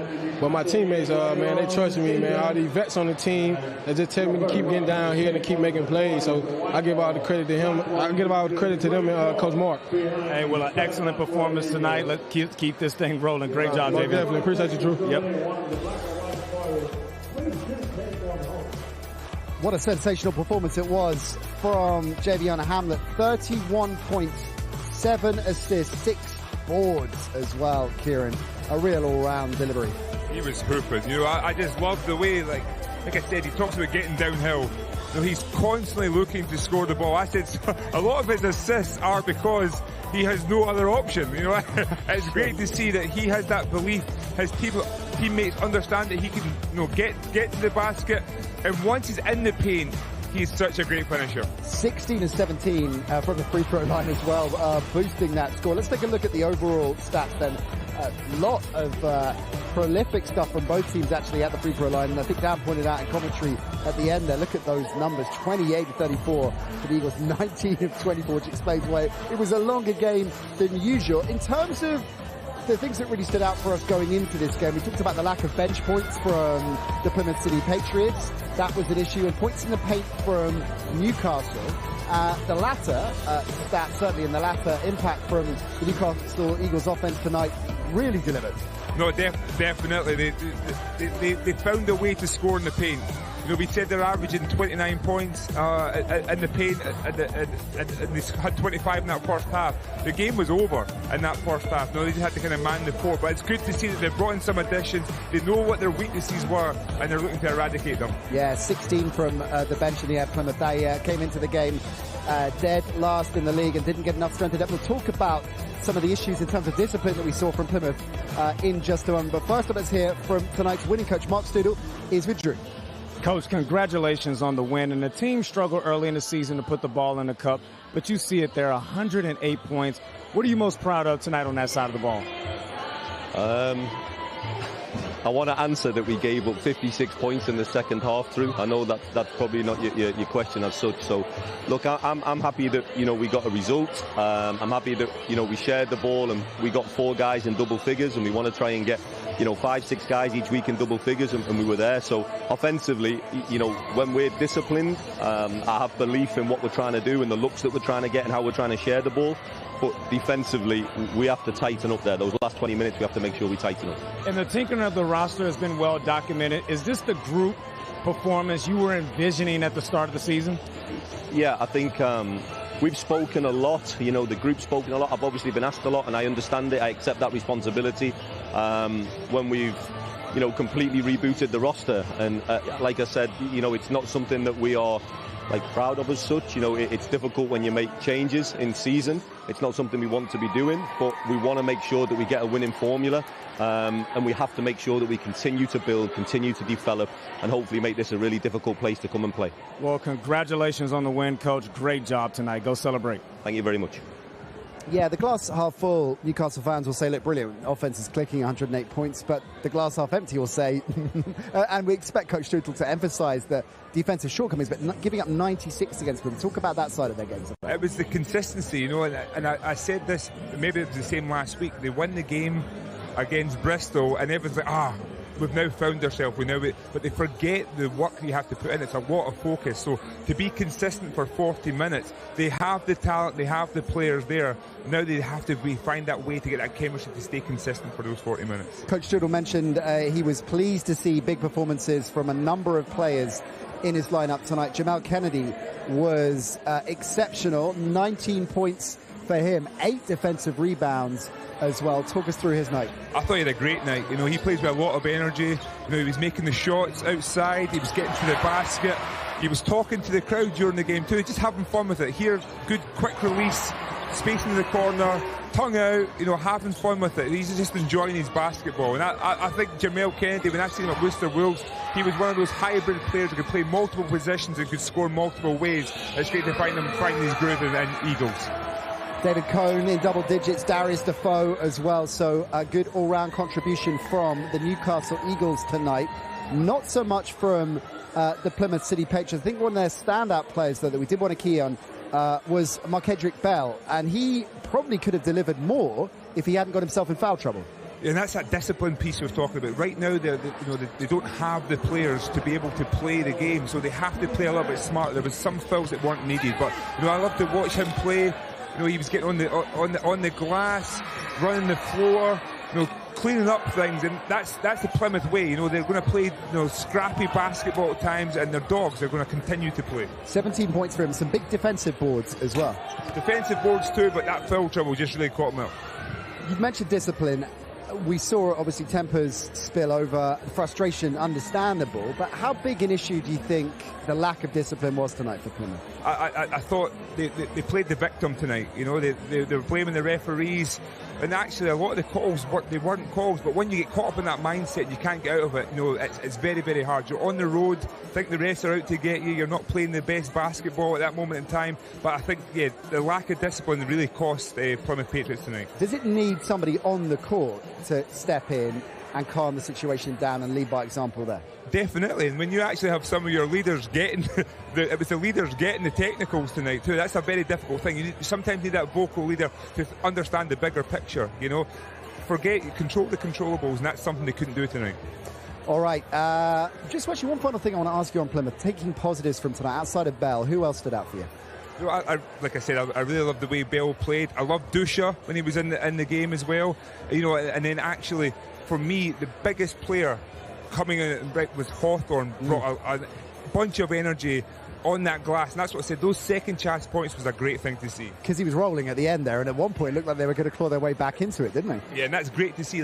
Even when things weren't going their way, they still found a way to claw in and stay in the game. And the flip side of that is the Eagles found a way to close it down, and two players in particular. Interestingly, the two players that we have hyped up after the game involved in our play of the day. Now, you changed your mind late in the day, but rightly so. So Javion Hamlet to Jamel Kennedy is our play of the day. Let's have a look at it and talk us through it. That was me actually just getting back at the production team for messing with right. me. But this play was great. Just showed you that, again, that defense to offense, throwing it up, that play was delightful. Oh, it doesn't get it disgusting? Only next week if it makes it. We'll wait to see. We're back here next week. We'll hearing it now. That's like the silver medal for Purina Jar. Well, congratulations to Jamel Kennedy for that delightful play. And Javion Hamlet proving that he's not just all about points, dishing that up. All right, let's take a look at around the rest of the BBL. Some pretty interesting scorelines from across the league this evening. Look at that shock. I think it's better call that a shock. The Sheffield Sharks taking down the London Lions. The Lions' first defeat in the league this season. Of course, they lost in Europe midweek. I wonder how much you think that played into tonight's performance. Definitely played in, but just shows you how competitive this league is. You cannot have an off day. That European hangover is going to cost you. 91-73, the Riders. That was closer for a long time than the final score suggests. And of course, the Flyers have been in decent nick at the start of the season. The Riders, as champions, well, not so much. That was a crucial win for Rob Paternostro's men tonight. Big win, 3 losses already in the league. It was a really big win, especially at home, to get that momentum going. And confirmation of our live game, 108-96, the Eagles taking down the Patriots. And guess what? We're back here next Friday night as well for the Newcastle Eagles taking on the Surrey Scorchers. The first time we're seeing Surrey this season. What do you expect to see from them? A lot of intensity. They've bringing some new additions as well. You've got Dan Clark there as the general manager. I expect us to play a scrappy game, high-scoring game. I can't wait for it. Looking forward to being back here next Friday, given the atmosphere and the welcome we've had, as we always do here in Newcastle. Good to see you, Kieran. Many thanks to all of the crew for tonight's game. We figured we'd end on the fact it's Black History Month. We thought we'd get some of the thoughts and feelings from some of the BBL stars about what it means to them. So let's hear that, and we'll see you next Friday. Bye for now.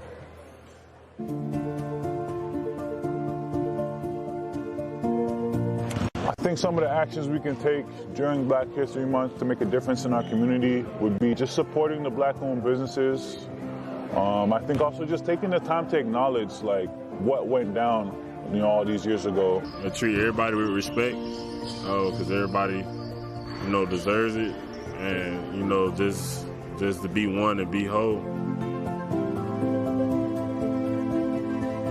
I I mainly looked up to my parents. My mom was an activist for the Canadian Labour Congress, so she fought for a lot of equal rights. For me, it'd be Malcolm X. He always used to talk about being greater than what you are meant to be. I think it should be celebrated not just 1 month of the year, but 365 days of the year. I think it's really important for, for people like me and just role models just to speak out and to give their knowledge to the next generation, because the youth are the future. And if we can, instill some hope, or just give them something that they can hold on to, that in the future, if they're dealing with a hard time, they can reflect back on and get through whatever they're going through.